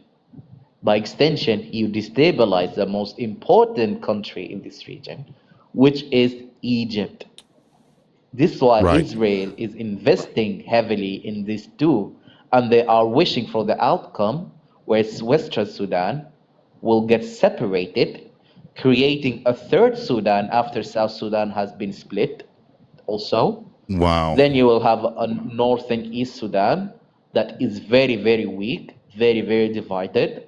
And Egypt, because it's the strongest country in that region, it will be very in danger because it literally Egypt is the only a country with stability in that area. Like Chad, Libya, now Sudan, South Sudan, Ethiopia, all of these countries has war and it's surrounded by countries with war. Now, do you think the wars from is these other countries? Do you think this was fomented by Israel prior to this? So not they've only just Israel, been kind but of the like West in general. playing these games Yes. for The nearly 100 colonizers years now. set a lot Right. of things. Yes, the colonizer sets a lot of things into motion. They divided the countries in a very unfair way. So when the West became the main power, and they also because they inherited all of the things that the colonizers did. They saw a lot of things in order for them to just fuel. They didn't create them; they fuel it even more. Jeez. So this completely connect to the greater Israel project that Bibi Netanyahu go on television, show a map of it, and celebrate it. And IBF soldiers literally have pins in their outfits with the map of the greater From Israel. the river to the sea. Yes, Jesus. exactly. So from the Euphrates to the Nile, actually. From the Euphrates to the Nile. So somebody said that the blue stripes in the flag represent those rivers. Is that true, or is that just something somebody has come up with after the fact? I don't know. It's a real question, if you know. That's what I've heard. I know the Greater Israel Project has been in motion since the very beginning. But I don't know if that's why they developed their flag like that. I never really looked into that. Yeah, because I think they tried to get Truman to go in and help them remove every Palestinian from the region at the time. And Truman was like, no, it's going to take a while. Oh, Eucalyptus might know. Is he? Oh, eucalyptus is in my request box. Let's bring eucalyptus in. Yeah, that's and really, this just to simplify it, it's just colonialism. That's What's what up, this guys? is. Yeah, what's up, man? Hola. Good thing Noor mentioned something. You left me in the request for like 40 minutes yesterday, loudmouth, you little rascal. Did I? Man, I had like 6 or 7 people in there. That was when I was going at Doll about Europeans, and she got mad about me. Why do you hate white people?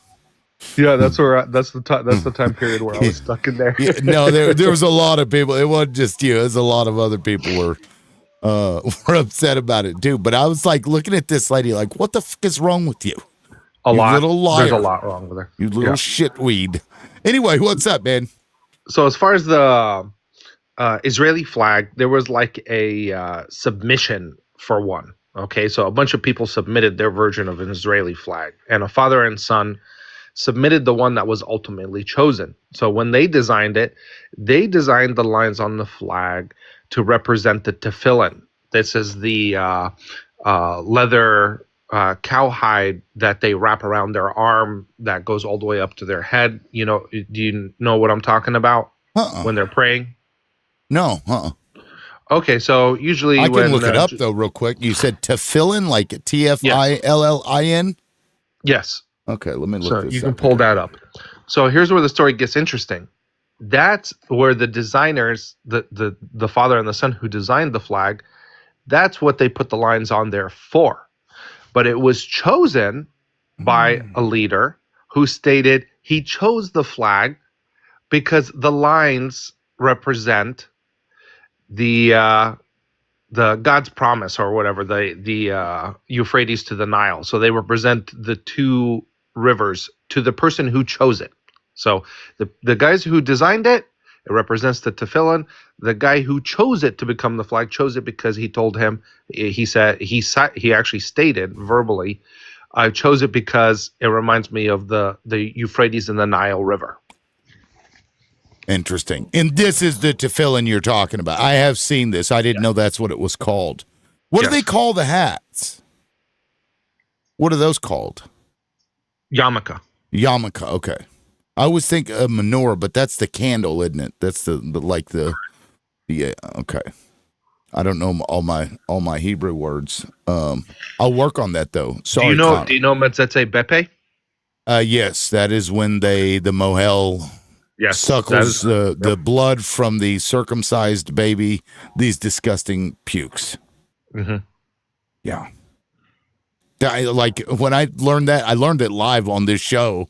I think it was Maverick that brought it up. I'm like, what the fuck are you talking about? I pull it up. Sure enough, what in the hell? And we're the weird ones. Okay. And what do you, I mean, like unaliving babies because your dirty ass has got herpes, yet you're going to sell kosher dildos to your people. Okay. Fucking, sorry, Rabbi Shmuley, when I learned that he has a kosher smek shop, I can't help myself but make jokes. Have you guys seen the window, like where they talk about kosher stuff from Shmuley's shop? While Iran was like getting them back during the summer, everyone was making like jokes about like the areas that were boom boomed, and they were like, "Do you think Rabbi Shmuley had his shop there?" Oh my God. And he's the same one that was on Cory Booker's back, which blew me away also. It's like they get them young. You know, they get these people young and then ride them into Congress, it appears. I don't know. I often wonder, like, how much of it is blackmail, how much of it is religion, you know, because a lot of Christians think that Israel has to, like, come back in order for Jesus to return or whatever. And then I wonder if it's just, you know, some people have just actual alliance. They think that they're allies. I don't get it. Yeah, I think a lot of it has to do with geopolitics. Like, I think, because even when I talk about the Crusades, right? Like, I don't think the Crusades were even really about religion. I think like religion was used as a scapegoat, kind of like they do, right? Like the same way that they did in Mexico with the Spaniards. And the conquistadors, they came down, they were like, we have to colonize because of religion. Like, we have to do this. Colonize. So I think, like, a lot of it. Alaikum salam. Oh. I think a lot of it. Oh, sorry. Sorry, I didn't know that person started talking. There was an echo. Did you want to talk to this person and check? I don't know this person. I don't. Eucalyptus, do you know him? No. Okay, السلام عليكم أخوي من وين؟ Let him know that he's muted. من غزة. Oh, there we go. من غزة. من وين من غزة؟ من غزة من أبراج كرامة. أنت هلأ في غزة أو طلعت؟ لا والله أنا بصراحة أنا في مصر والله مصاب. خلاص تمام. He's injured. He's from Gaza, but he's currently in Egypt. But he is injured. Wow. Well, I'll leave that to the comments. You know, if you're wanting to gift or something. How important is TikTok to people from this area, would you say, in terms of being able to support themselves? I know a lot of people do it because it is like one of the only ways that they are able to get money. So a lot of Palestinians, right, like they're even in Egypt, like they don't have visas, like they don't have work visas, so they can't really get jobs. And then as well, like in Gaza, there's not really any work available. Yeah. Also because sanctions. For example, I'm also sanctions. I'm not allowed to have a MasterCard or a Visa card or like anything regarding international money transfer or anything. So for people in Gaza, it's the TikTok balance is almost like a wallet for them, and it's a good way for them to gain the donation directly, and to save that money within the balance of the TikTok shop, like coins and all of that. So it's very interesting thing. It's very sad, and it's very interesting how they managed to use this tool that we use as communication to way to survive. I mean, it's awesome that it exists. You know, Yes. that they can do something. And that's why, you know, because I can't speak that language, and a lot of them can't speak English. So whenever they come up and I don't have anybody here to speak to them, I don't know who is, you know, because I'm sure there are people that will do it, and they're not actually in those areas. So you know what I mean? I always feel bad because I don't know. I have no way to know. Yeah, that's why Noor always asks them and ask them even more details, because she's Palestinian, and but they're always she even told me that if the person doesn't want to speak, if the person trying to use short words to not show his dialect, maybe he's from another country, because Palestinian dialect is very obvious, Syrian dialect is very different, Egyptian dialect is very different. But again, whoever is using this to gain any type of coins from these areas, he's also someone in need. I mean, that's a fair point, actually. Yeah. These areas. But have our been main focus right now is for ravaged. Palestinians. Yeah. Now, is the dialect from West Bank different than from Gaza? Mm-hmm. Yeah, our dialect changes city to city. So even me, like I'm from Tul Karim, which is like northern West Bank. It is different than dialect from like Ramallah or Nablus, even though like we're only like an hour and a half away. But like around them, like for example, I know a lot of people who use the cha, like the kif halak, like that, and like my family says kif halak, but that's because we have more Lebanese influence because we're closer to Lebanon. Interesting. Yeah, we have that in the U.S. Of course, I wouldn't say differs by city necessarily, but certainly by region. You know, you get into Minnesota or whatever, close to Canada, yeah, get a lot of that. Yeah, and then in Gaza as well, they have a little bit more of a Masri influence, so they have more Egyptian influence. So they have like words, for example, that we don't really use in the West Bank. That's awesome. I mean, it's crazy because you know how many different cities exist in those areas, right? I mean, several, right? Several different. Like Rafah is a city. What's the next one up from Rafah? The next bigger one up from Rafah? Khan Yunis. Khan Yunis, and that's on the beach. Yeah, so the entirety of like Gaza is basically on the beach. Like you travel 20 minutes anyway, and like you'll be on the beach. That's true. That's true. Gaza is very small. Gaza itself is very, very small, but the area that people are crowded in is way smaller than people. When we say there are 2 million or like less now lives in Gaza, people don't know how horrific this is. Yeah, and crazy. Isn't it like it? Well, it once was the most densely populated area on the planet. Isn't that right? Yeah, per capita. Yes, per capita. Yes. Yeah, that's crazy. That's why when say, the age group was launching rockets from this place, I'm like, well, where the hell else are they going to do it? There's like nowhere else to go. Well, Loudmouth, when you say it like that, you basically buy into their propaganda. This is why I host something called Resistance Theater, where I actually show battlefield footage for everybody to see for themselves. And not out of the thousands and thousands of hours of footage that I've gone through, not once have I ever seen them firing a rocket from a civilian infrastructure. Not once. There's no evidence. I believe you. I'm just saying, like, the point is that there's not a lot of space anyway. So it's not, even if it was true, the point being that, of course, that's where they would fire from if they have nowhere else to fire from.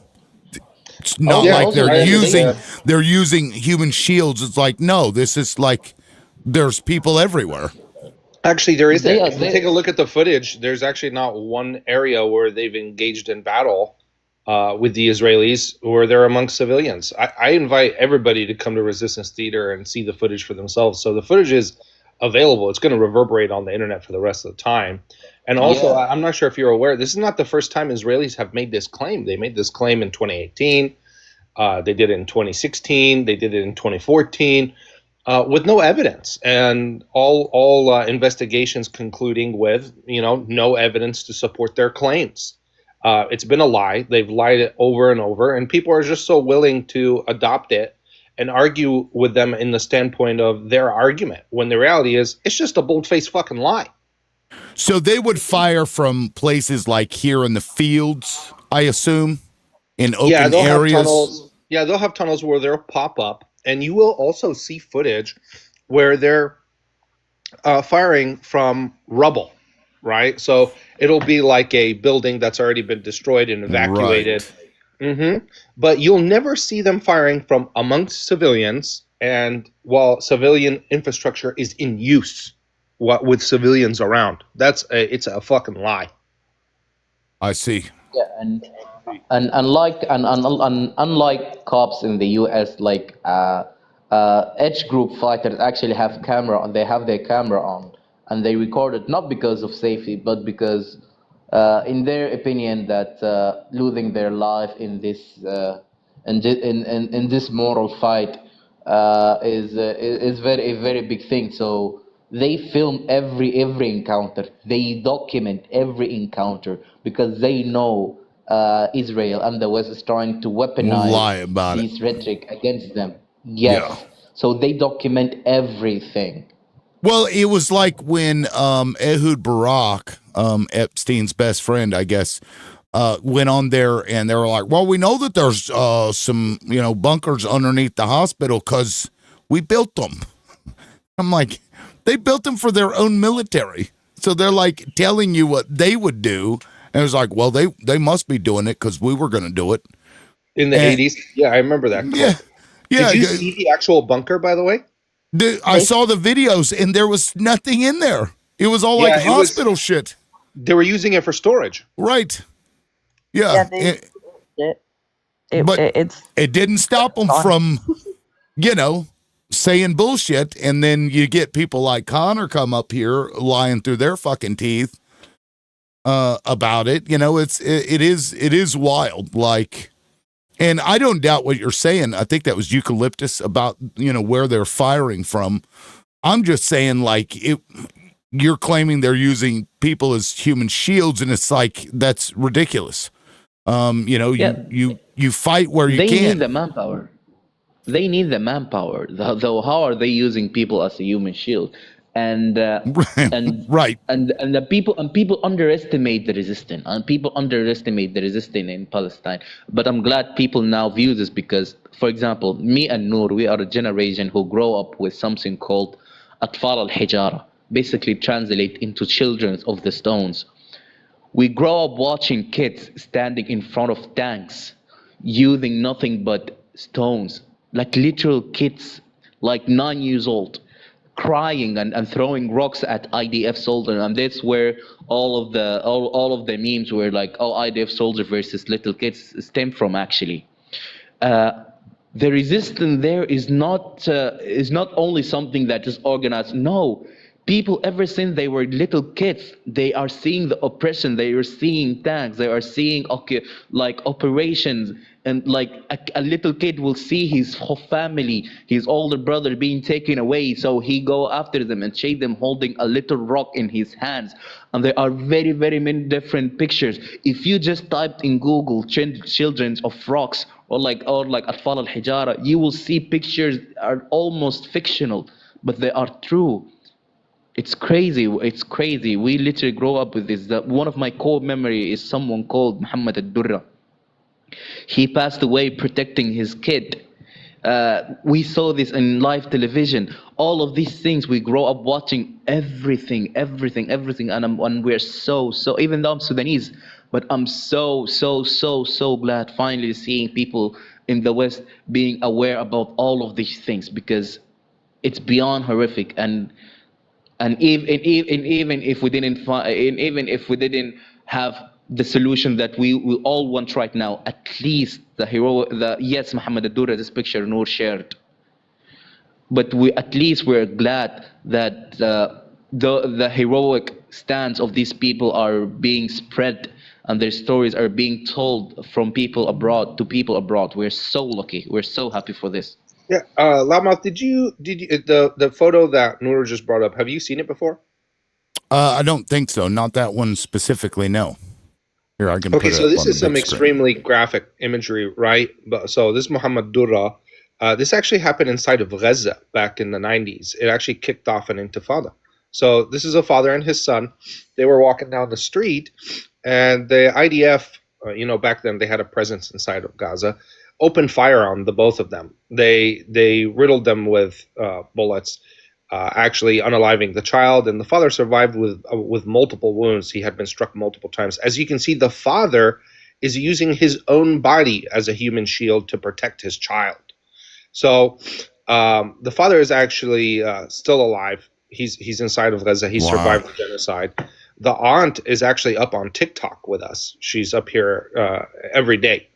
And it's one hell of a story. Wow. If you haven't seen the footage, you should see it. And the only reason this got any traction was because a French news channel was inside of Gaza at the time and caught the footage. Wow. And what was the name that I would be able to look the video up using? So Muhammad, and the last name is Durra, which is Durrah. I've seen it translated that way before.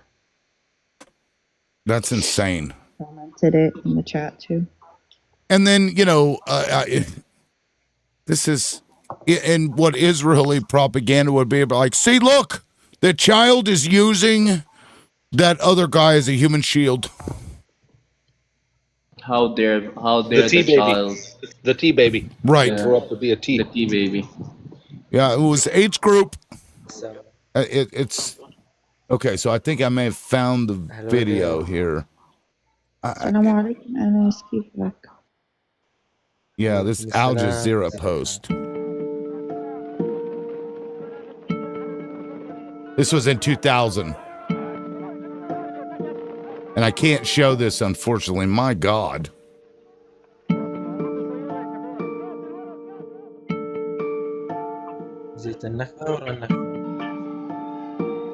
بنورجي محمد الدرة.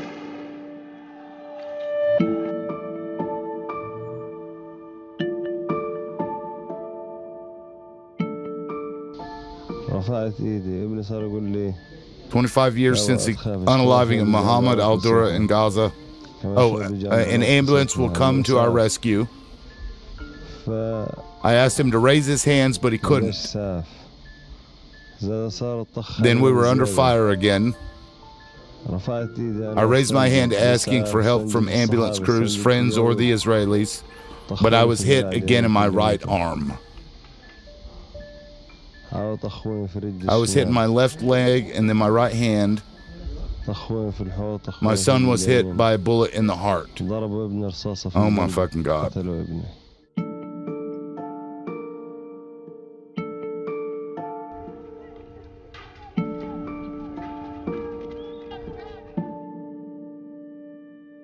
So the father's been interviewed many times, actually, throughout the last 24 months, basically just burying the rest of his family. These are sick people that we're dealing with here. That is rough. Anas just asked, like, if it was the Nexa or the Nekba, and I told him what it was, and immediately, like, the comment was just bad. Like, it's a very well-known story with all of us. Yeah, I can't imagine. Actually, Al Jazeera have a very, very, very good documentary. It's like 7 parts or like 4 parts about the Nakba. That is probably the best way you can go read about it. After that, I think historian Avi Shlaim also have a very good books about it. But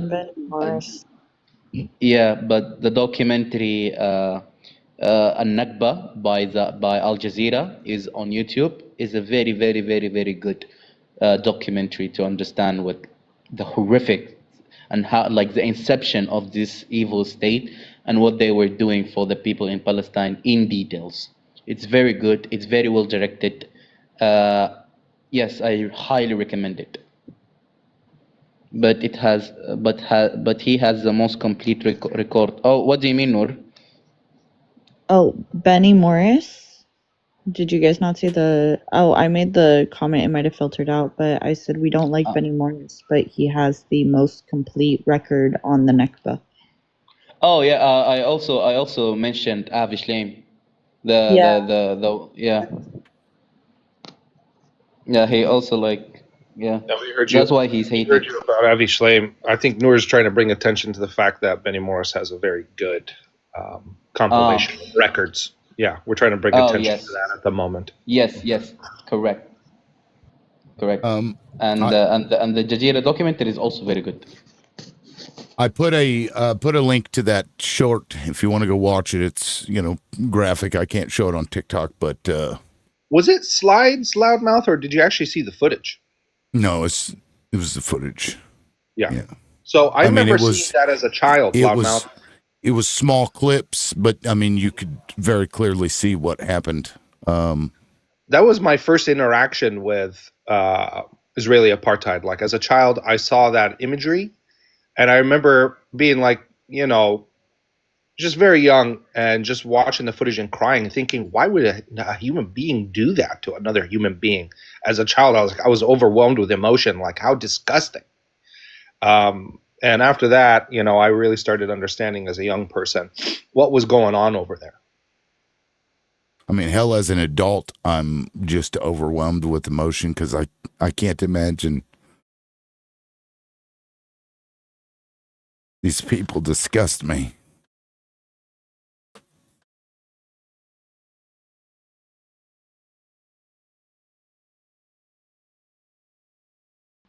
And it's also the idea that after they got exposed and now everyone know about Gaza, now they're trying to say, okay, we acknowledge that we committed all these horrific crimes, but now the people there are so violent. So what we're gonna do now? Because the people now are violent. What we're gonna do now? What we're gonna do now is to continue what we're doing now, because those violent people will attack you because they are very violent. I hate this. I hate when they acknowledge what they did. This specifically being done by liberal Zionists.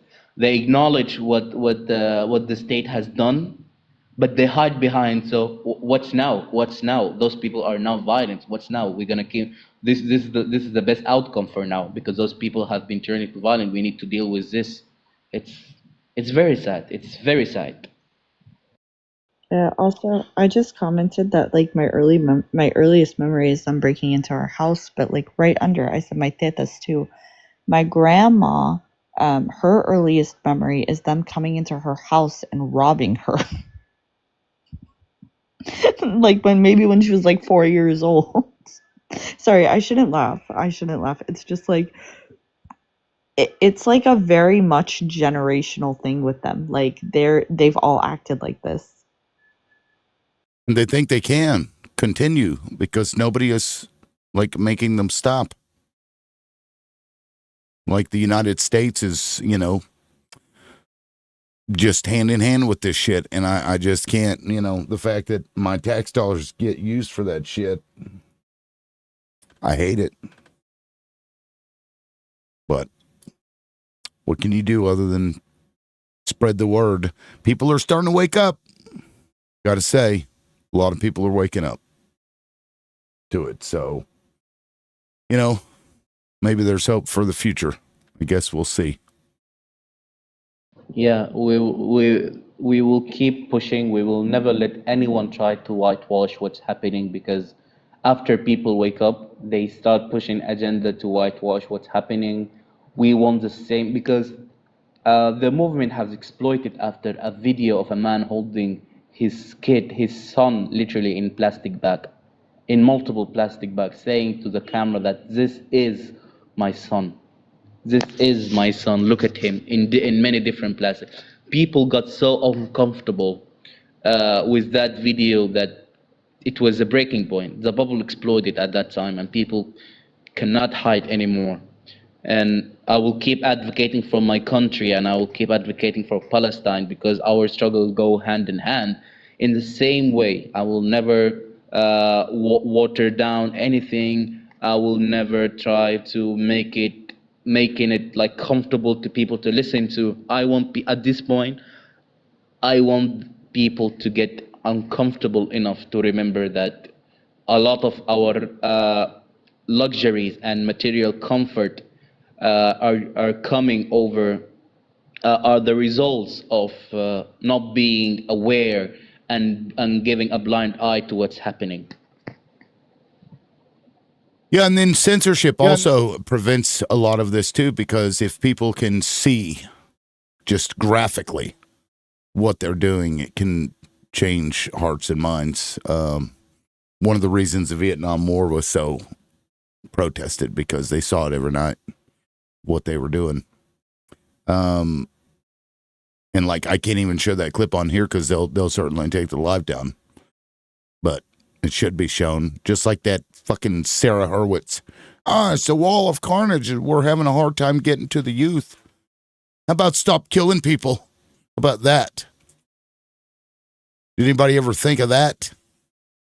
Jesus. Yeah, it's very sad. It's like, I don't know, but I'm very glad at the state we have reached in this moment. But I always love to say that if you are smart enough to understand what's happening around you, you should also remember that your enemy is also smart enough to adapt in a new way.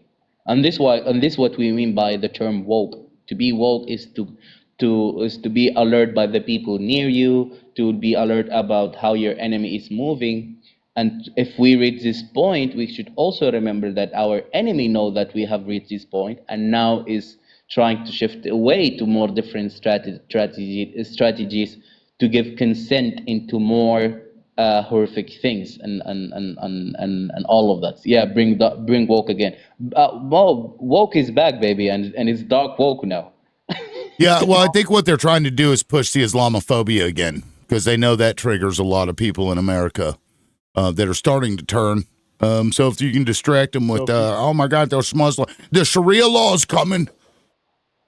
Shakira law. Shakira. It's like, Christians are pushing, a version of what they consider Sharia law. Don't worry about that. That's the good stuff. But it's those other people you gotta worry. It's fucking weird. Have you guys And it's been now seeing- under the name. Oh, sorry. Go ahead. And it's now under the label that, but this time Christians are the victim, not terrorists trying to rebel or like to be judged. No, or like no terrorists are trying to seek revenge like the war on terror back in the day. Now this time Christians are the minority, and now they are the victim. Mm-hmm. Yeah. Have you been seeing them going into Dearborn and they're like, we're going to eat ham sandwiches? Yeah. I've seen Like, that. okay. Yeah. Okay. Is this how they're protesting Islam? Well, they were doing that to I think it was a group of Muslims, right? They were all praying, weren't they? And then those jackasses came there like screaming at them, talking about bacon and pork or whatever. Oh, yeah. And they're like eating pork while they're praying. And like, that's the thing. It's like, why would we care? Like, why would we?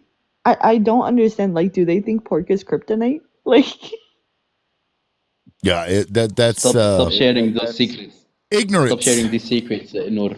you're Stop right. sharing I'd these rather have secrets. them do this. Yeah. We'd rather have them do this than anything else.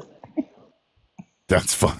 Man, We Americans. should all strive pretending like, oh no, stop using pork, no, and instead of bombing us, they will just drop ham or like bacon on top of us. I think that's a good plan. That's fucking funny. Oh my god! You drop some bacon over here. I'm sorry, but I love bacon. Bacon. Anyway, well, guys, I've got to jump off of here. I really appreciate all of you being up here. It's been a pleasure. Thank you, Combo, for explaining that to me. I'm gonna be digging more into it because I didn't know all of that stuff, and I appreciate the education you gave me today. And to everybody else in the comments. Thank you for giving me a chance. Thank you for giving me a chance to come here and yap about and advocate for my country of service. And man. thank you, Noor. Thank you for giving me a shout out. Yeah. Thank you, Noor, as always. Yeah, and Noor, thank you for coming up. I appreciate it, and hope to talk at you later. Anybody that is in a struggle, best of luck to all of you. I mean, I'm an atheist, so I would say pray, but I don't do that myself. So anyway, guys, thank you so much. I really do appreciate it, and you guys have a wonderful, wonderful day. You too. Peace. You too, brother.